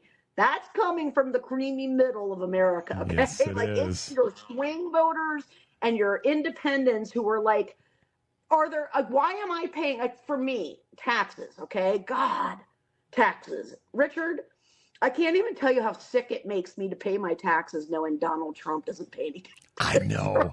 Right? I know. It sucks, right? And you're like, okay, this dude doesn't even pay taxes. I know. And you're taking my grocery budget, right? Hold up, Rachel. And when we pay them, these effers are using the money to do corrupt stuff, helping other countries. They're stealing the money. They're my God. It's just running through and then running it out the back door to go do other. And that is something that a lot of people, Rachel, are just blankety blank mad about, and honestly, those are the people. Those are just people. They're people that some of them voted for Trump, and I know it's so hard for people to excuse a Trump voter. I understand that, okay, but I am always solution and outcome oriented, right? And we are in a situation here, folks. We are in a situation, so it's a war footing for me. And that means if someone comes and they say on Twitter, I'm a 3-time Trump voter, but damn, I really can't excuse whatever it is. And a lot of it has been Iran, because Trump's core brand from 2015, the way he made himself a star in that debate in the primary in 2016 was flipping on war, right? So and he said basically all of you all up here were kind of complicit, and particularly Jeb Bush. He shut Jeb Bush down on that singular topic pretty much. Killed his whole candidacy off of it, right? So, people think immigration's his core brand, and it is, but really before that and even greater than that was this no wars idea. And he didn't just have to screw it up because circumstances came along and made him have to screw it up. No. He did it all on his own, and against good advice from his military advisors. So, without a doubt. It's a time period where we have to be concerned about the future. The past is the past, and we cannot change it. And it is, I enjoy a good Schadenfreude, post, like the Latinos for Trump guy in Florida got deported, right? Yeah. Like that. I mean, I can't help it and enjoy some of that. But when it comes down to electioneering, we got to be able to say to those people, yes, he betrayed you and we will avenge you. That's exactly right. Those folks, that's right. They may not know they need to hear that, but I believe they want to hear that. And those are two different emotions and words in the human psyche. Rachel, as it's obvious to our listeners, you and I could talk for a long time. So what that means is you said you need to be invited. Well, I'm putting it out there again. It doesn't have to be a convention. I'm putting it out there to invite you to find a way to come to Chicago. Maybe we put together, a little thing we do, or you're speaking to some group. We do a book talk. Book talk. Yeah. Come to Chicago. We will make sure that you have some time here on the air, and we will do it the right way. So you and I need to, and our people, and we got people now. The folks that help us from stepping into the doo-doo will help us put something together where we can get you to Chicago. Dude, let's do it, because I am itching to come to the Windy City, and if I don't get there once a year, I start to feel incomplete. And you have my favorite sports broadcaster now, because Colin Cowherd, for some reason, moved to Chicago. Because he's a smart dude. He's a smart dude. I know, but you're going to mess around. He's probably having the time of his life, Richard. Oh, I know, right? he is. You're going to mess around. You're going to mess around, Rachel. And next thing you know, you're going to have an address on Lakeshore Drive or Michigan Avenue or someplace in Chicago. Watch, you mess around. You're going to end up being here. I'd be honored to be part of the Chicago world, because, the Pope and the Bears. I know. We don't even have time to talk about the Pope, but damn, who in their right mind decides they're going to trash talk the Pope? I mean, Rachel, I got to say this, and then we got to let you go. I saw this clip on social media where someone posted that it was like 7 things. You do this to the Pope, and all of these people, it was like non-Christians, non-faith people, Muslims, non-Muslims, Hasidic Jews. I mean, this is like a list of everybody on the planet that was like, we ride at dawn. Oh, man. Rachel, you never want to pick a fight with the Pope. No. Rachel Bitecofer, y'all, thanks for being with us this afternoon. We really appreciate you hanging out for a little bit. It's always great to hang with you. It's an honor. Please stay safe, but keep doing the great work that you're doing, because people need it across the country, Rachel. And ditto to you. Talk to you soon. Okay, bye. Bye. Yeah, Rachel is the truth, y'all. It was great having an opportunity to talk with her and get her perspective on a lot of things. And I would say to you, if you haven't followed her or checked out her work, you should check her out on social media. She posts some great articles, and they span a lot of different categories, but all kind of in the same vein right now with where we are on a national political basis, which is we have to come to the fight ready to fight. Rico said this earlier about Madeline Dean, and Majid said it as well. She came to that hearing with a gun. She brought a gun. I love that phrase. She brought a gun to a knife fight. That's what you got to do. Great line from the Untouchables. Yeah. Untouchables, like just like a so-and-so bringing a knife to a gunfight. Right. What was the phrase? Sean Connery said, if one of them gets sent to the hospital, you send one of his to the morgue, and that's the Chicago way. See, here's the thing, and he already teed it up. Rico is a savant when it comes to movie lines and show. We mess around about this all the time. We will call each other up when we're talking about something, and one of the two of us will say something, talk about something, a topic, and one of us will follow that up with, from that movie. Yeah. We do that all the time. All that's without. If we don't do it, I'm like, are you okay? What's wrong? You all Did right? you not have your Wheaties this morning? What's the matter? Yeah. Let's talk. Do you need a hug? So you can see that my brother and I are crazy, and Majid was right. He fell right in line with this, because he is equally. The brother is so smart and so plugged into what's happening, as is Rachel Bitecofer. So guys, please make sure that you follow her and send her some love, because she's out there working her tail off to bring so much information to everybody. And it's not easy, because, and I said this before when I had a chance to intro this, is that there's so many voices that are being heard now. Absolutely. And corporate media has got a little bit of an issue with that, because we said this before we came back on, and we're going to hit this break in a second. Corporate media has been compromised by the C-suite. That's why we use the word corporate. Yep. And in the next segment, when we come back, we'll be talking with two people that they've got something to say about what's happening with corporate media, but also what's happening with journalism in general. Lisa Stark and Ian Cameron, both part of ABC News, formerly, I should say, with the ABC News. And they're going to have a few things to say about what's going on with this White House Correspondents dinner and more broadly what's happening with media. I'll probably introduce the conversation around what's going on with Paramount and their takeover.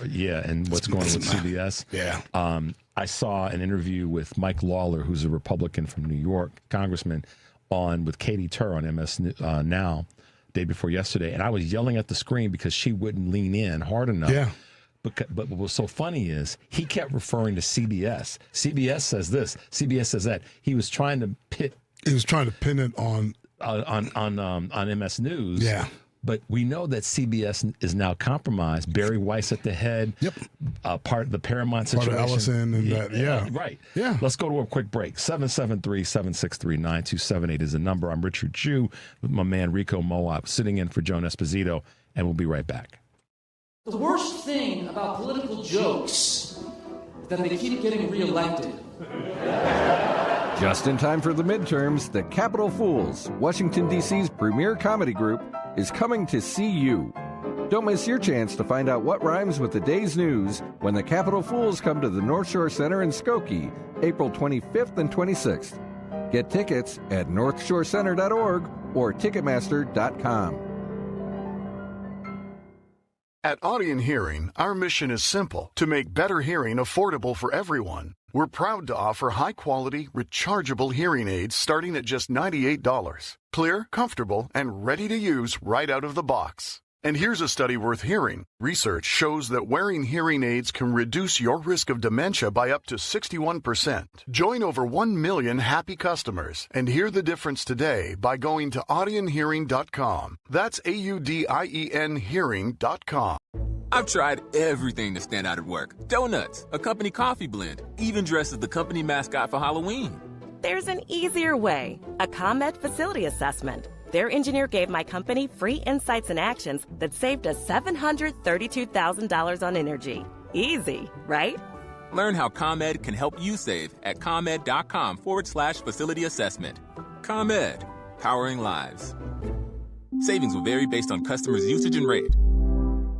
Epic parties start at Staples. Now you can grab Party City balloons, decorations, and tableware, plus matching custom invites, banners, and more right at Staples. That was easy. AP News, I'm Ben Thomas. President Trump sending envoys Steve Witkoff and Jared Kushner to Pakistan for talks with Iran. White House Press Secretary Caroline Leavitt. We've certainly seen some progress from the Iranian side in the last couple of days.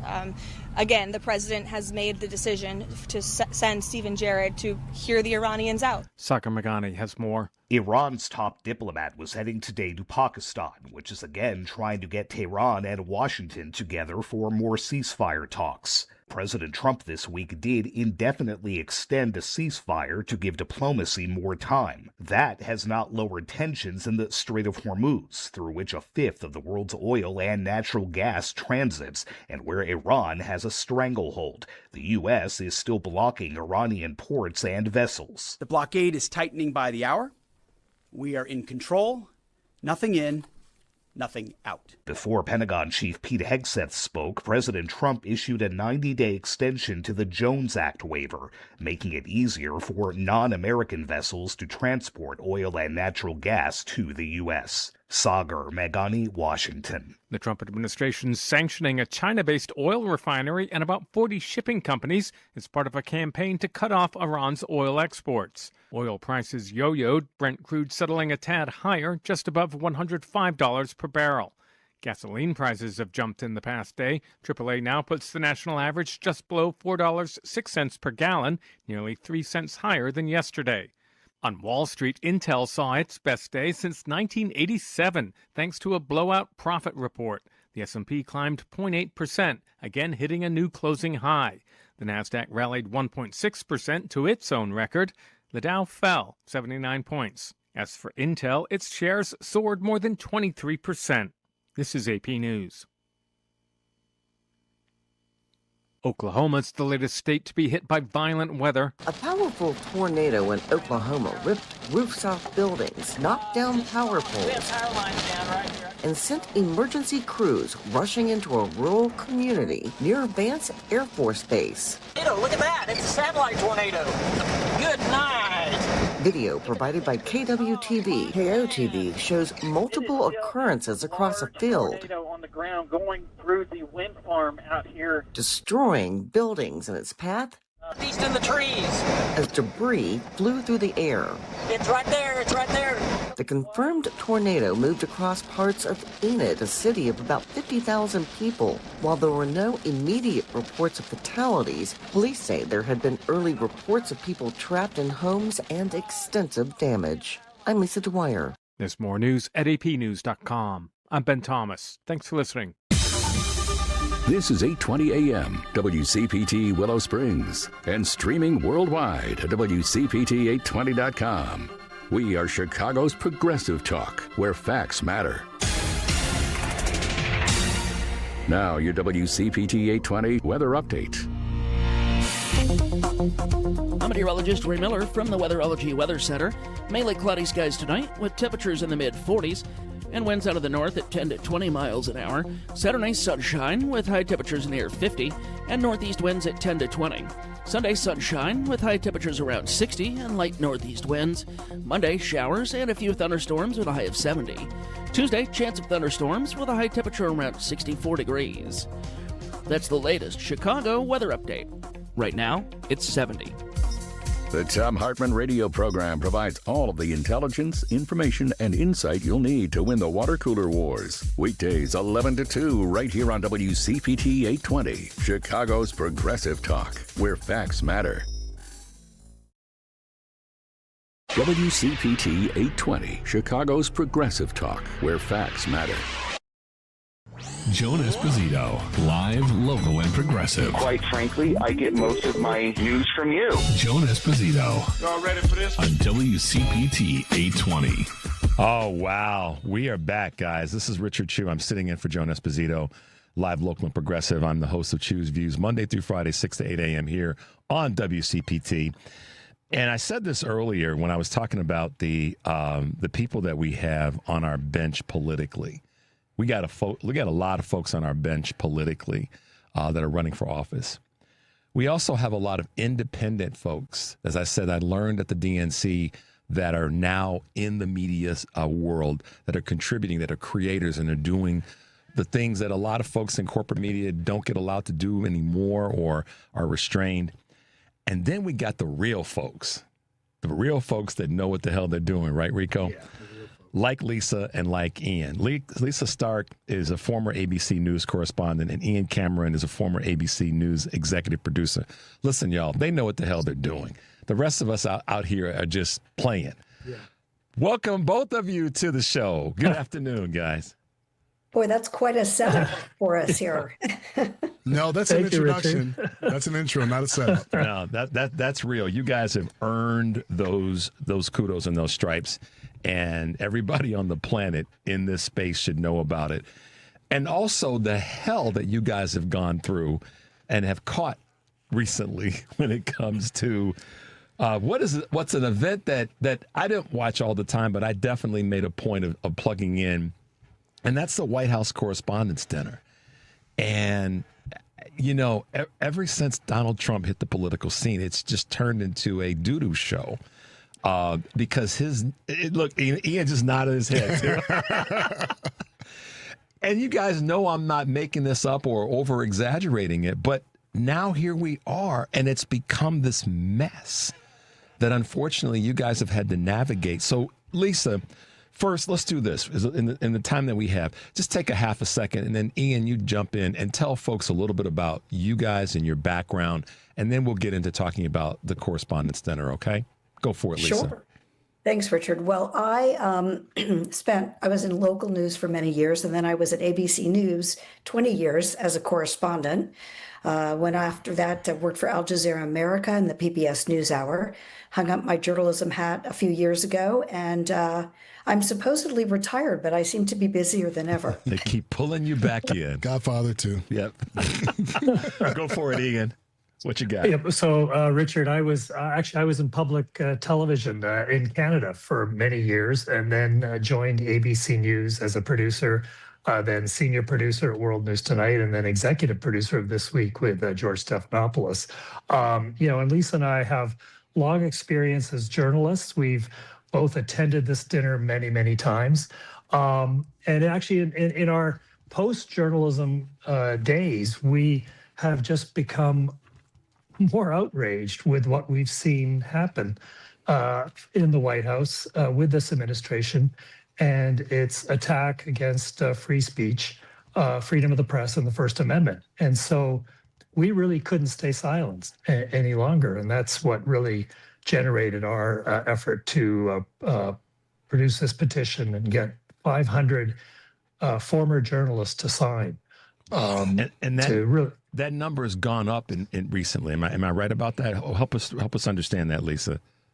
Well, when we sent the petition to the White House Correspondents Association early Monday morning and then released it publicly, there were about 250 signatories. We've essentially doubled that at this point. I mean, people are just very eager to sign. We're basically reaching out to former journalists. We understand that people who are currently journalists can't really sign something like this. It would be a contradiction in a sense. Yeah. So, but we have a lot of big names. We have a lot of people who, were the workers who we all depended on in the background. So it's a wide swath of people from the networks to local news to public broadcasting, you name it, they're on this list. And as a producer, your lens, and Lisa, don't take this the wrong way. As a producer, your windshield has to be a little bit wider sometimes, WIDER, wider than the correspondents or someone that's in front of the camera. And that's not a slight to you, Lisa. That's just... I am so taking this the wrong way. No, just kidding. But as y'all got a good sense of humor. As that windshield is one that you've had to look through for years. How are you navigating the both sides of the camera, the production side and the on-camera side, when you have a colleague like Lisa who's been going through this for a long time and having to be restricted? How do you navigate that as a producer, or have you navigated that in the past? Do you know what I'm saying? Yeah, I mean, I think it's interesting because clearly the reporter and the correspondent that Lisa is very concerned about facts and detail, and she is a detail-minded person. And I'm trying to sort of anticipate what might come around the corner. And I think we sort of teamed up that way in producing this petition. And I think as a team, we've been working pretty well, but, it's only us. It's just the two of us. There's no lobbying organization, or this is not an AstroTurf exercise. This is just former journalists who, and Lisa can speak to this, who've really been coming to us and say, where can I sign up? Yeah. Wow. That's powerful. Go ahead, Lisa. Sorry. Well, I just want to be kind of clear about what the petition is, because I'm not sure we've actually even said at this point. As Ian said, he and I have been to many White House Correspondent Association dinners. And, you may know, Richard, there's kind of, at least in the DC area, there's been a thought like maybe these dinners have kind of gotten out of hand. They're called the nerd prom. Lots of Hollywood folks show up. But they do serve a purpose. They're there to remind people about excellent journalism. Awards are given out. Journalism students get scholarships. They're to remind people of the critical importance of the First Amendment. So when we heard that Donald Trump was showing up for the first time, he's turned down every other invitation. He's showing up for the first time. We just were struck by how incongruous this seemed. I mean, you have an organization and a dinner that is to celebrate freedom of the press, the First Amendment, and yet this is a president who has perhaps done more than any other administration to try to thwart freedom of the press and, go after journalists. I'm sure many of your listeners have heard the kind of language he calls reporters: piggy, stupid, ugly. So Ian and I decided we needed to do something. Luckily, 500 of our former colleagues agreed. But we put out a petition, and Ian, I'm going to let you say what we're asking of the White House Correspondents Association for their dinner tomorrow night. And let me slip this in real quickly. It's because of the attack at its core on First Amendment rights. And you guys have said we have to step up and do something about it. That's kind of the foundation, if I can say it that way, of why you guys put this petition together. Am I in the ballpark, Ian? Absolutely. Yeah, exactly right. And we want Donald Trump is going to be in the room. He's going to be up on the stage sitting with the executive committee of the White House Correspondents Association. So we want the White House Correspondents Association to speak publicly in front of the president and make not only a forceful defense of freedom of the press and condemn those who threaten that freedom, but we also want them to pledge to fight back against any office holder who has waged what we call systematic war against journalists whose work the dinner celebrates. And I think the fact that the President of the United States has done that for the last 16 months, and we detail it in our petition, each of these incidents. And Richard, just since we sent our petition to the White House Correspondents Association on Monday, this week there's been, 4 more examples of this administration's attack against the press. Yeah. So let's talk a little bit about the actual event. He's going to be there. And the phrase that my mother used to say, and I won't repeat the words on the air, but he's going to, God help us if he shows up and shows his backside. I don't mean that literally, but acts like the thing that, we sit on, because that would be a disaster. And I don't know how the executive committee is going to deal with that if he decides that it's his show and he wants to take it over. Tell me, Richard, do you think Donald Trump would do that? Well, I was just going to say, Lisa, tell me that you haven't had that thought cross your mind. Ian, I know I can't be that far out left field. Well, it's interesting. Well, and Ian can certainly chime in. At most of these dinners, there's a comedian. Right. And they always rib the president and they rib the members of the press. Well, there is no comedian this year. That's crazy. And, not by accident. we don't know. Yeah, we don't know if that was happenstance. We don't know if that was a deal with the Trump administration. I mean, we really don't know. But the bottom line is there's no comedian. That's the first thing. Secondly, we have read some reports that we don't have this independently, but the Daily Beast has been reporting that Trump's going to do what they call a mic drop. Come in, make a speech, leave. Now, I can tell you at all the dinners I've been in, the president stays the entire dinner. In fact, at the end of the dinner, you're not allowed to leave the room till they escort the president and the first lady out of the ballroom. Right.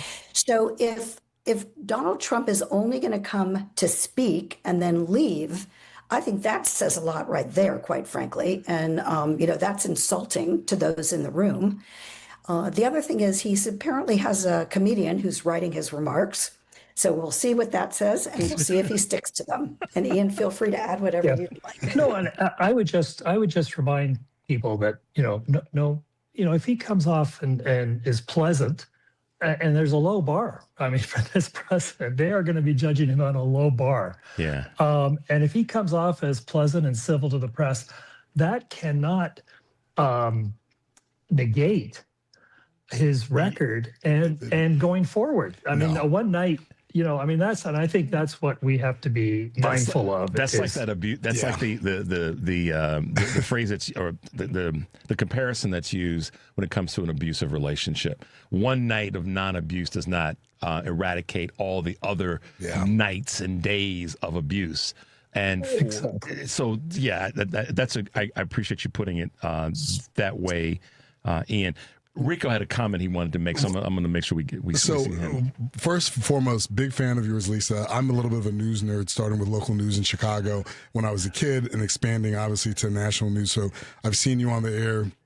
Great work. And Ian, indirectly, seeing your work as an executive producer. So I'm nerding out right now because I love journalism. I love journalism and I love journalists. And I disagree with both of you as far as former journalists. Once a journalist, always a journalist as truth seekers. So slow clap and applause for both of you guys and all the journalists that signed up. But one thing that's so intriguing to me is, and I'm not a therapist, although I play one on TV, is that all trauma is not from your childhood. And 2011, let's never forget, people, because I think that all these kind of conditional moments that he's putting in, the mic drop, the comedian writing his thing, and it's because of 2011, and also is kind of what birthed the monster that was his political and is his political career, which is at all of our expenses. So it's just intriguing to me, and also I'm flattered and excited as someone who cares about the truth behind journalism and seeing your participancy, your activism, and also other journalists. Like, I'm loving Don Lemon's Man on the Street right now and how just acerbic and unleashed he is. And I hope that this petition really serves as a catalyst for your community, all of you journalists, not former journalists, because once it's in you, that you guys continue to fight the good fight for, the First Amendment and the freedom of speech, which is, it's for accountability. And, we whether it's, what happened with Nixon, what's happened with other presidents in the past, as far as calling them out and making sure some of their veiled activities and actions are brought to the public and they're held accountable. Just keep up the great work, because this is important. And as someone who's been in media, I've been in advertising and ad sales, and seeing the corporatization of it, it's tragic, and it's really sad, and it's not fair, and it's not right. Yeah, it's so true. Well stated, Rico. You guys, I want to ask you this question about the involvement of Brendan Carr.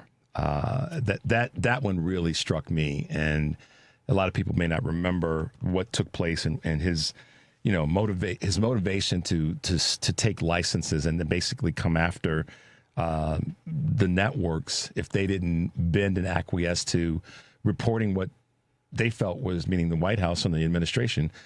Talk about how that struck you guys, and now on this side of that, if you will, how you're trying to deal with that. Lisa, right. Well, thank you, Richard. Yeah. Well, Brendan Carr is chairman of the FCC, Federal Communications Commission. And, it's interesting you mention him, because Ian and I really first got involved in this battle when he tried to weaponize the FCC and basically threaten Disney if they didn't take Jimmy Kimmel off the air, right? Yeah. Disney did, but they put him on the air a week back. That was our first petition. And we just went out to ABC people. We basically told Disney, great for putting him back, but hey, this administration has weaponized the FCC. They are trashing your journalists. You need to speak out. Well, we didn't get anywhere with that petition, but that's what started our action, because it's so alarming. We've heard of stories that haven't gotten on the air because they're worried about FCC retribution. I mean, look, I used to cover the FCC as part of my beat when I was at ABC, and we just have not seen stuff like this. I will tell you, maybe there were sort of some, messages behind the scene. We don't like what you're doing. But this is blatant weaponization of the FCC. And unfortunately, it has had some impact, I'm afraid. Yeah. Ian, your thoughts? No, I mean, I haven't seen an FCC commissioner act like this and talk so openly and directly against television stations and news organizations. It's, as Lisa said, the weaponization of regulation. I mean, don't forget, these are broadcasters have licenses. They're public licenses. They are licenses that that are subsidized. I mean, the taxpayers give these broadcast airwaves to these broadcasters to responsibly report and serve the public. And for an FCC commissioner to say, "Oh no, you've got to serve our president," is absurd and unbelievable. And but people say that whether it's Judge Ludwig or Tim Snyder say that we are losing our democracy. And, you can say this is just them talking in the wind, but it's not. This is a consistent pattern of behavior by this administration to try and intimidate the press and take press freedoms away from us. Without a doubt. And Richard, can I add a little something? Sure, absolutely. The other person who's going to be at this dinner is Pete Hegseth, the defense secretary. And he has also, as you may remember, basically the entire regular Pentagon press corps walked out of the building because Heggs has said, you can't report anything if it doesn't go through us first, and we have to approve it. And now a court has thrown out that ruling, but he's still trying to stifle the Pentagon press. So these are real actions and real consequences. And, it sounds so pat sometimes when you say, oh, you're standing for the First Amendment or you're standing for freedom of the press. But, people will miss it if they don't have a free press. This is essential to democracy. And Ian and I just feel so strongly that we need to speak out, and anyone needs to speak out who can. Last year about this time, the question came to me, Richard, do you think that we're teetering toward authoritarianism and fascism? And I've repeated this a few times, but I said, no, we're already there. And this is one of the categories that tells us and has told us, because some of the stuff that Trump tried to do, in fact, kind of, I won't say backed off, but 2025, right out of the gate, when he took office in January, some of the first things that he did was to go after the press. So a lot of what happened, and you guys know this more specifically than I or Enrico do, was done in early 2025. And for me, that was the early recognition that we were already in authoritarianism and a fascist-like state. What are some of your observations in that space? Ian, what are your thoughts there? Well, I think you point out early 2025, the first two signals were the lawsuits that were settled by ABC and CBS. ABC, even before the president took office and before his inauguration. So there's been willingness of corporations to try to get on the president's good side for whatever regulatory reason they have, for whatever commercial reason they have. That's the first thing that's very concerning. And I think one of the concerns that we have, and in our earlier petition that Lisa mentioned about ABC, the message has been the same. Stand up to this president. This president only knows one thing, and that is resistance work. If you're the Wall Street Journal, they succeeded in fighting Trump's $10 million defamation lawsuit over their reporting on the Epstein birthday letter. Yep. The New York Times has succeeded in blocking his $15 million defamation lawsuit. That's been dismissed. Now Trump is trying to appeal these cases, and they'll be in the courts forever. But the point is, resistance works, and that is what we're asking the White House Correspondents Association to do this coming Saturday night. Yeah. You guys, that is a key thing, and I get the message. That's one of the things that I'm asking of people who are running for office is to stand up. I use a phrase all the time, you guys. When assuming Dems take back the House and the Senate, or just the House, whatever, they have to walk in the door standing up to this administration, not just Trump, the entire administration, cabinet, and their folks on the other side of the aisle, who I don't call their colleagues, but those on the right. They have to walk in the door and stand up to them right from the jump. And that's what's so great about what you guys are doing with this petition. This petition is kind of the ultimate form of standing up, because it's saying at the event that really recognizes the work that you do, we're going to stand up and we're going to stand proud in that moment. We're not just going to kind of roll in and hope everything goes okay. You guys are standing up. Lisa, talk a little bit about that. Well, I want to say one thing about the White House Correspondents Association, and Ian and I have talked about this a lot. They're in a tough spot. We understand that. It's typical to invite the president. Maybe they actually expected he wouldn't show up, although President Trump insists he is coming because they asked very nicely, and because the media now agrees that he's the greatest president in the history of our country. So that's why he's showing up tonight. But so here they are, they've invited him, he's showing up. What do, right? And some people, Ian and I've been reading some people saying it's not about the president, you can't be disrespectful to the president. We aren't trying to be disrespectful to the president. We're trying to stand up for the First Amendment. And we want the White House Correspondents Association, which honors the First Amendment. That's what this whole dinner is about, freedom of the press. We want them to be very firm in some sort of a statement to make sure that they can indicate that these are not normal times, and that has to be called out. So we understand they're in a bit of a pickle, but first things first. We're journalists. We're veteran journalists. I won't say former journalists anymore. Veteran journalists. And And, we know how important this is. And we just hope, as Ian said to me today, we hope they meet the moment. We're asking them to meet the moment. Yeah, that's so true. We're running out of time, and I don't know if you guys could stick around for a couple extra minutes after we have to go to this mandatory break at the bottom of the hour. But I do want to ask you guys about this, and it's an important conversation.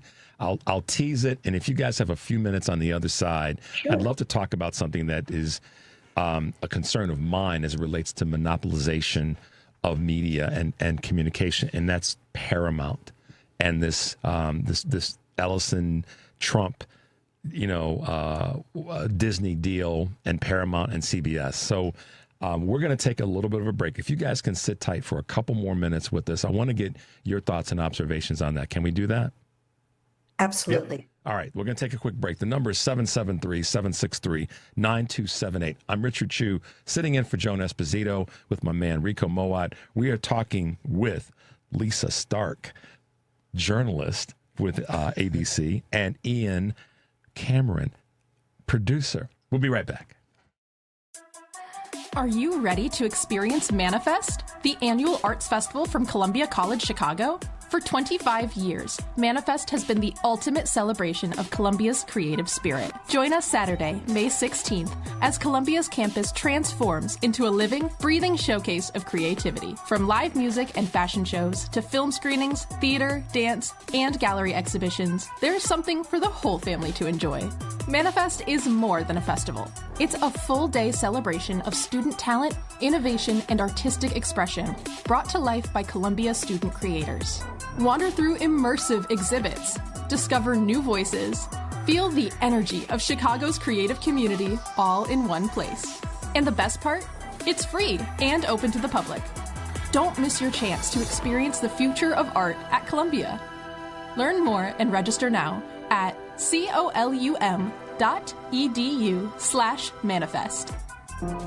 Progressive's accident response can detect and send help when you need it most after a major car accident. But other accidents, you're on your own. Like when you accidentally call your wife Mom. When you accidentally say Happy Holidays on someone's birthday. When you accidentally wave at someone you thought was waving at you. We can't help with those accidents, but Progressive's accident response provides peace of mind after major car accidents. Progressive Casualty Insurance Company and Affiliates. Limited availability in California. Driver is responsible for emergency and towing charges not covered by the policy. A sweeping love story, unforgettable music, a true Broadway classic. Rodgers and Hammerstein's South Pacific comes to Paramount Theater in downtown Aurora, April 29th through June 14th. This 10-time Tony Award-winning musical blends wartime drama, romance, and a powerful message about celebrating cultural differences. Featuring beloved songs like Some Enchanted Evening, Valley High, and I'm Gonna Wash That Man Right Out of My Hair. Tickets start at $31 when purchased in person. Reserve your seats now at ParamountAurora.com. I'm Jessica Ettinger, CNBC. A mixed Friday on Wall Street for the major averages. Some investors optimistic over possible peace talks between the U.S. and Iran. The S&P 500 index and the NASDAQ each wrapped up the week with fresh record high closes this afternoon. The Dow was in the red. It was down 79 points. Merck shares leading it lower. They were down 2%. The S&P 500 index added 56 points, 0.8%, closing at 71.65. The NASDAQ was up 398 points. That was more than 1.5%. Shares of NVIDIA soared up 4% today, and companies whose shares hit fresh all-time highs today include Amazon.com, Texas Instruments, and Intel, whose shares popped 20% on blowout quarterly results. Intel is showing signs of a turnaround. I'm Jessica Ettinger, CNBC. Hear the CNBC business updates each weekday at 9:30, 12:30, and 4:30. Now your WCPT 820 Chicago weather update. I'm meteorologist Ray Miller from the Weatherology Weather Center. Mainly cloudy skies tonight with temperatures in the mid-40s and winds out of the north at 10 to 20 miles an hour. Saturday, sunshine with high temperatures near 50 and northeast winds at 10 to 20. Sunday, sunshine with high temperatures around 60 and light northeast winds. Monday, showers and a few thunderstorms with a high of 70.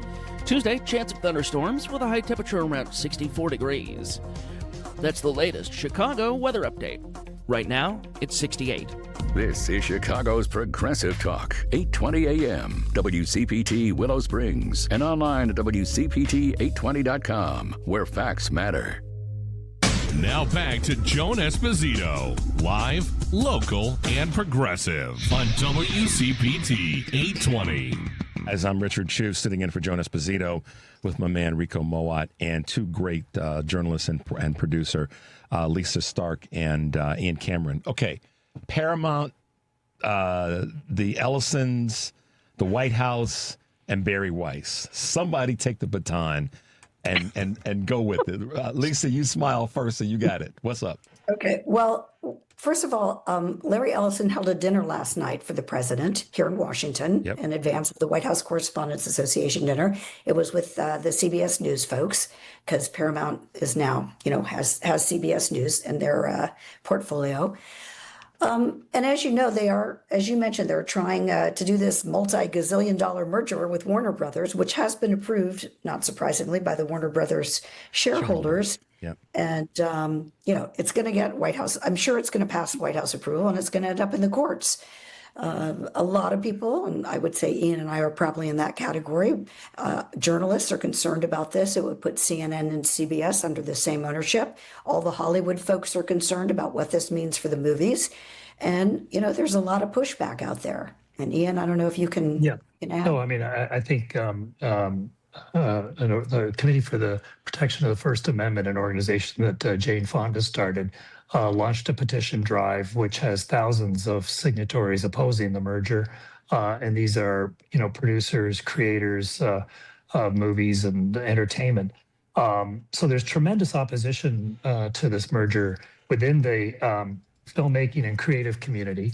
The Ellison has pledged that he would merge CNN with CBS. Donald Trump has always expressed his dislike for CNN. Yeah. The fact that Ellison made the moves, changed CBS's structure and management, and put Barry Weiss in charge, suggests that this is all in an effort to sort of seed the ground, if you will, to make this merger as easy as possible as far as the administration is concerned. And that looks like that's exactly what's happening. And as Lisa said, Ellison feted Trump last night at the U.S. Institute of Peace here in Washington. Apparently, I saw reports today that Trump spoke for more than an hour. Barry Weiss, CBS News correspondents, were in attendance. It's just another example of the just coziness of corporations and how these information what the public relies on for news, whether it's CNN, whether it's Fox, whether it's NBC, whatever is they're owned by fewer and fewer corporations, and with much more definite political viewpoints than certainly in the day when we were working in this field. It's very troubling. Well, the thing that I'll say is that the Powell memo, going back to 1971, I think it was, has definitely manifested itself into a reality of corporations merging, being less diverse, not just in cultural diversity, but in terms of information. We've got fewer major studios that are to compete, consolidated control over IP, news, distribution.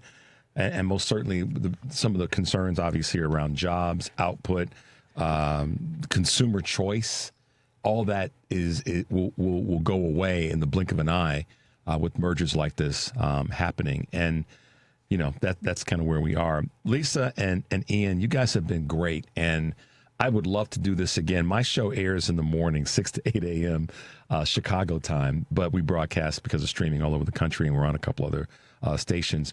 But I'd love to have you guys back because I've been really trying to talk as much as I can about this Paramount deal and the bigger picture of what's happening with our information and our journalists, and how you guys have, some of the folks in the industry have been compromised, but there's folks like you that are fighting, and this petition is one of those tools that we have out there. So thank you both so much. How can folks follow either of you, both of you, wherever you might be and wherever you might be writing and posting these days?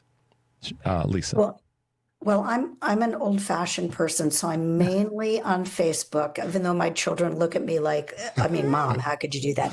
So I'm on Facebook and X. Primarily, I've started on Substack, but my Facebook page is a public page, Lisa Stark, ABC. Anyone can follow me, so I would start with that if they would like to do that.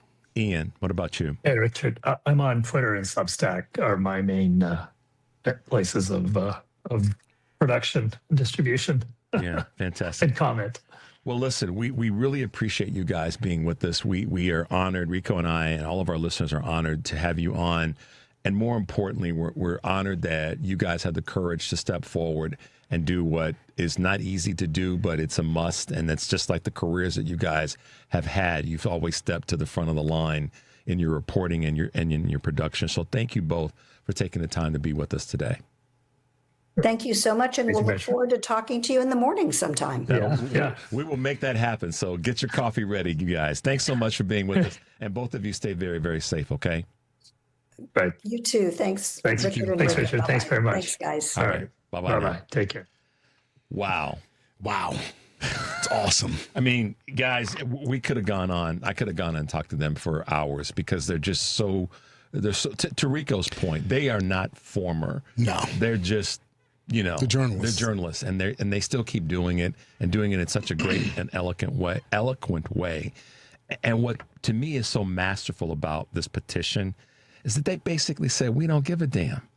We have to do this. Yeah. We've got to make these statements. We've got to be the ones that step out in front. And, we might get our blocks knocked off, but we still have got to do it. It doesn't matter. So it's great that they have been able to do this. I said something earlier, and I said it on my show a couple of times, particularly this week, and that is the depth of our communication right now is expanded, and in a way that may not have been what folks are used to, and that's certainly the everyday person writing on social media, the everyday person posting on the various outlets. I think it's not a fill-in or a replacement for what what we would expect from corporate media to do, but it certainly has provided extremely smart people to talk about things from their perspective. Yeah, and I'm gonna shout out to a woman here in Illinois, Jody Martin. She has a column on Substack called The Snarky Correspondent. Welcome to the Snark Nation. And Jody can write her behind off. Yeah. She is good. And I think about that and I'm like, yeah. Does she call herself a journalist? Not necessarily. No. But she's got a message. Talk about that, Rico, in terms of how you see that happening more and more from people throughout in your world. So one of the things that I think, and I've talked about it before,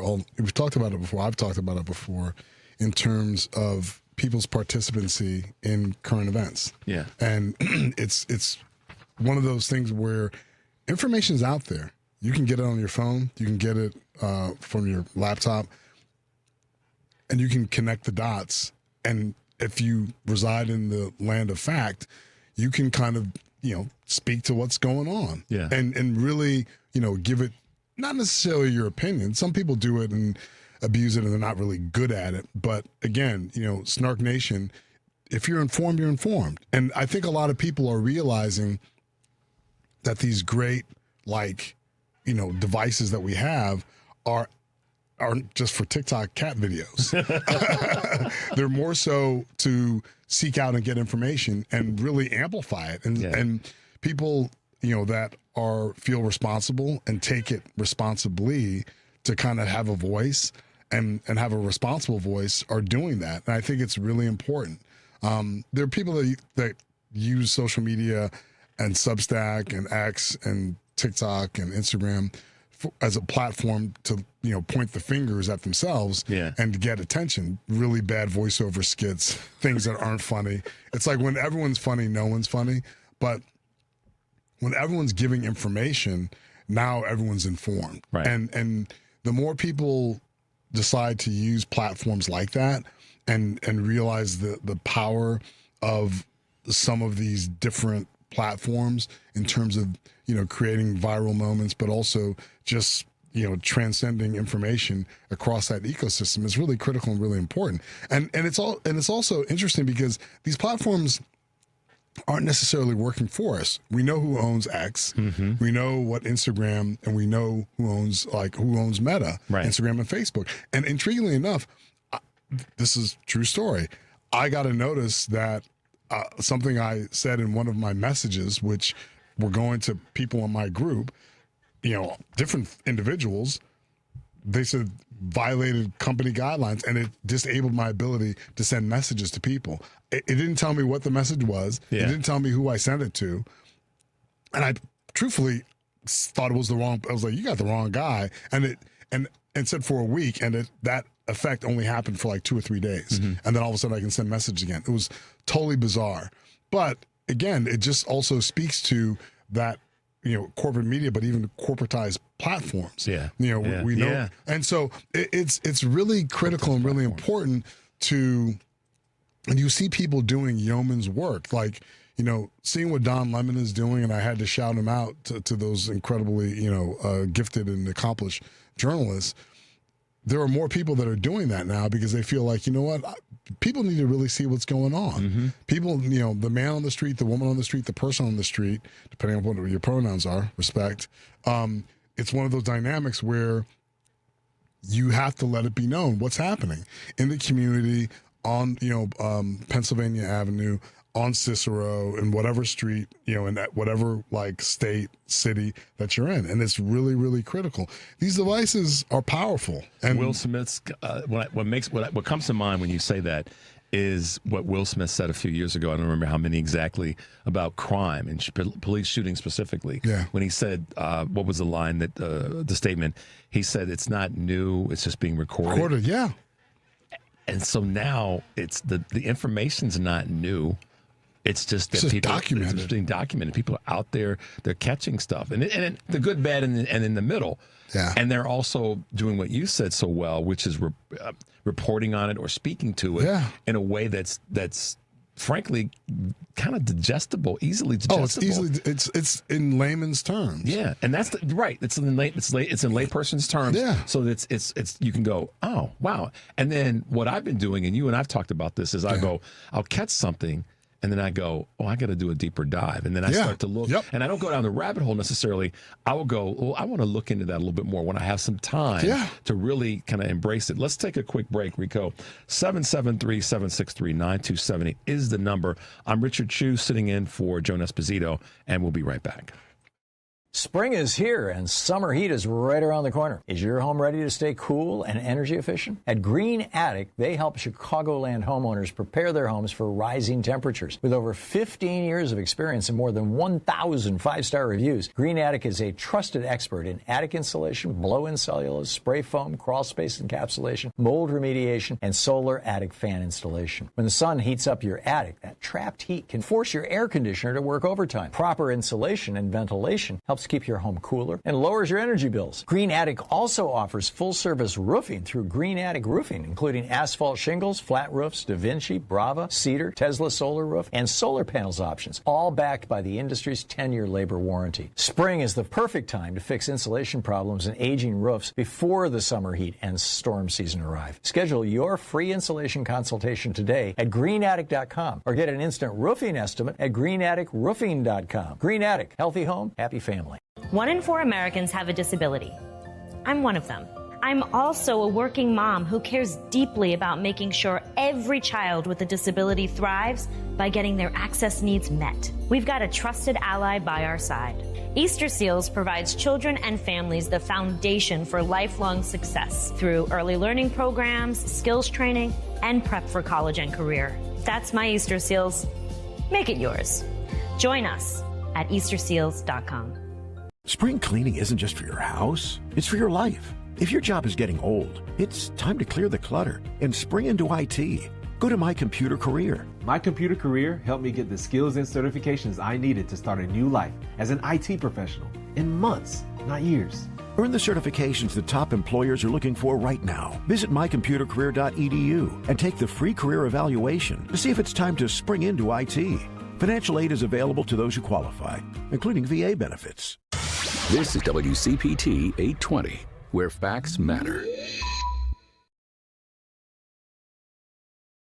Joan Esposito, live, local, and progressive on WCPT 820. Well, guys, we're in this last segment of the show today. I'm Richard Chu, sitting in for Joan Esposito and riding along with my road dog, Enrico Mowatt, who has been such a joy to have in and chatting with the folks that get work done. I mean, Majid is awesome, and he is one of those voices that is, you know, he probably wouldn't call himself a journalist, but he's doing things that are informative and communicating a message. And obviously, Lisa and Ian, who are in the professional category of that. But I think what I'd like to see more and more people be willing to do, and it's happening, is if you got something to say, use the social media platforms like Rico said earlier. Even though a number of them are corporatized. Yeah. Excuse me, guys. Use them to put your message out there or your observations out there. I think it's a good tool.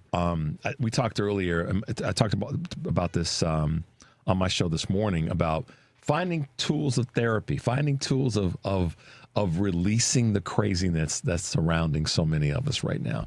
And I think that, you know, writing, it can be a tool for that. Absolutely. And hopefully more people will kind of say, yeah, I do have something to say, and let me use these platforms for that, and not shy away from them necessarily. Use them with discretion and all those things that I talked about when I talked about AI. And Rico had a perspective about it in terms of, you know, the use of AI is it's a tool. Yeah. In the right hands and used in the hands the right way, can do a lot for you. It can. And the one thing that I encourage people to do is find your voice. Mm-hmm. Because AI is not your voice. It's a prism to help you amplify it and make it more efficient in terms of how you leverage it and kind of put it out in whatever ecosystem of social media, if you're going to do that. And that's the great thing. And again, and this is the word I was trying to find earlier when we were talking, you know, civic engagement is not just voting. It's also dissemination of information and also kind of letting people know what's going on. And that's a great way to do it. And if you feel like there's something that you see, something that you've observed, if you even want to personalize your story in terms of how things are like affecting you from the federal, state, or local level, document it, talk about it, you know, and tell people your story, and it may resonate. People may say, you know what, I didn't know that this was happening. Let me check, you know, I know one of the things we said that we're going to talk about, but I don't think we're going to have time. Oh, let me check my escrow to see what my taxes, if I'm in a negative balance with escrow because the county tax is just going ridiculous. Yeah. You know, and just stuff like that. And I think it's really important to, you know, share that story. Now, again, I don't want to hear the story about, you know, why you don't like men or why women are this or keep that personal. Yeah, keep that to yourself. Because here's the thing. Whether you care or not, once it's out there. It's out there. Somebody saw it, read it, and may be reposting it, forwarding it on, whatever the case may be. And now you look like a heel. Yep. And it's your opinion, it's your feeling, it's your thought, whatever. That's true. Yeah. And that has to be, you know, accepted. Yeah. However, with that comes a certain amount of responsibility when you decide to let your feeling about something be your public opinion about it, and it gets you in trouble. And let's be honest, how many people have forgotten that on social media? And to your point, you just said it about you got kind of blocked for a few days. Yeah. And it probably wasn't anything necessarily harsh or nasty or dirty. No. But the system, the algorithm said, oops, we got to put you in timeout. Put me in timeout for like 48 hours. And I'm like, wait, what? Yeah. It was the weirdest thing. So use it to the advantage of your message, as Rico said so well, and be responsible with it. And that's all of social media as I see it. And that, you know, I guess that's my opinion. It's also my experience. But I think that we know that kind of use of it and the delivery of what you create can be nothing but a great thing. Yeah. So without question. Yeah. We were talking about, Enrico mentioned the thing about taxes and Cook County taxes, which have gone completely nuclear. But it's not just happening here in Cook County. It's a nation thing. And I said this morning, which I'll present real quickly as we wrap up. It's a symptom of a bigger problem that's systemic in our country. And I said this morning, that as much as we are upset about property taxes, and it's a national phenomenon, it's not just in Cook County. Let's be equally upset about wages.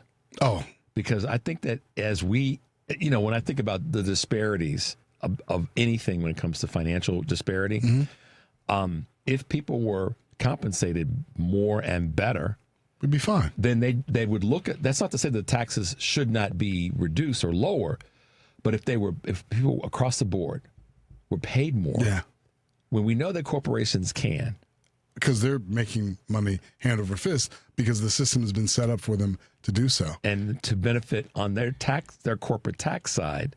Yeah, right. Absolutely. So their margins are higher because they're not paying as much in taxes. But the egregiousness of it all is, again, the great Jay-Z. Yesterday's price is not today's price. Nope. And everything is going up except wages. That's right. And how is it food bills are going up 25 to 40%? I'm not going to even talk about gas prices because I will lose it. But then everything else is more expensive everywhere for everything and anything. And here's your 2% merit increase. Yeah, exactly. Merit increase. Merit increase. A merit increase? What's merit? What's your definition of merit? Yeah, because who is Merit? Who's Merit? I want to meet Merit. I want to talk to Merit. Me and Merit, we got some issues. We got some. Merit's got some explaining to do. Wait, Merit, meet me in a dark alley. Yeah, I got. You know what? Me and a couple of guys want to talk to you, Merit. Yeah, one of those alleys from a movie where there's no end and somebody's walking. They leave the bar, and they walk down the alley that has no exit to it. And no light, and it just keeps going. You're like, oh boy, this is not going to be good. No, it's not. Yeah, but to your point, like, why are corporations benefiting and individual workers aren't? No, it's insane. I mean, we know why, right? But it's flat out madness, y'all. It is, and so again, with all due respect to taxes, property taxes particularly being up all over the country. You look at the top 20 markets, they're all up. Yeah. They're the top 20 population markets and the counties that those cities are in, they're all up. I did the research throughout the course of the week. Broad statement, but the point again is if we can add to the conversation every day that we've got to increase wages. Yeah. Because then all of those things. Here's a good example. The tariff monies, corporations are going to get money back. Yeah. How come regular everyday folks aren't going to get money back? How come we're not going to get the money back that we spent? So now the corporations, we spent the money at their places of business. And this is not a left or right issue. We spent the money, Lady B, at their businesses. They're going to get money back. They're going to be made whole. So they got money from us on the front end. I still like Swiss cheese. I got holes in me. And then on the back end, they're getting money back. Let's not get too caught up in just property taxes. Let's talk about the system. The system is, and it's broken, and there could be legal fights that could the average consumer could do a lawsuit. We're a class. We are a class. And so we are a class. And it's so funny. Like, again, not to personalize it, because obviously people of color have talked reparations for a long time. Now everyone's going to want tariff reparations. That's right. It's coming, y'all. We're joking. Right. We go tariff reparations. FAFO. Yep. They already have. They already have FO'd. Yeah, they have. No, FA. Yeah, they have FA, but they're going to FO. They're about to. Yeah, they're about to FO. Yeah. And and that's the thing is because all this money is going to be funneled back, and it's going to be over the heads of consumers. It's just going to fly right by them. And we're going to be like, wait a minute. I can't reach up and grab something. My arms are too short to box with God. Where's my money? Where's my money? Run me my money. I'm from the South. I'm from Chatham. Denzel said, he's like, I'm leaving with something. I'm leaving with something. Movie reference. I'm leaving with something. I'm from the hood. We're going to do a show that's nothing but movie quotes. Movie quotes and movie references. Yep. To talk about the socio-political context. We're going to do that, yo. Absolutely. As Rachel Maddow would say, watch this space. Yeah, watch this space. I love it. Rico, my man, thanks for hanging out with me Thanks today. for having me. This has been great. Lady B, you are like, I think it was Ben or Steve, whoever, Steve that called in. Yes, you are all that and a whole big old bag of chips. Absolutely. I'm Richard Shue. Thanks for letting me sit in for Joan Esposito. This is WCPT. Y'all be safe this weekend. Take a deep breath. Make your life count. I will see you Monday morning from 6 to 8 a.m. on Choose Views. Talk to you later. Bye.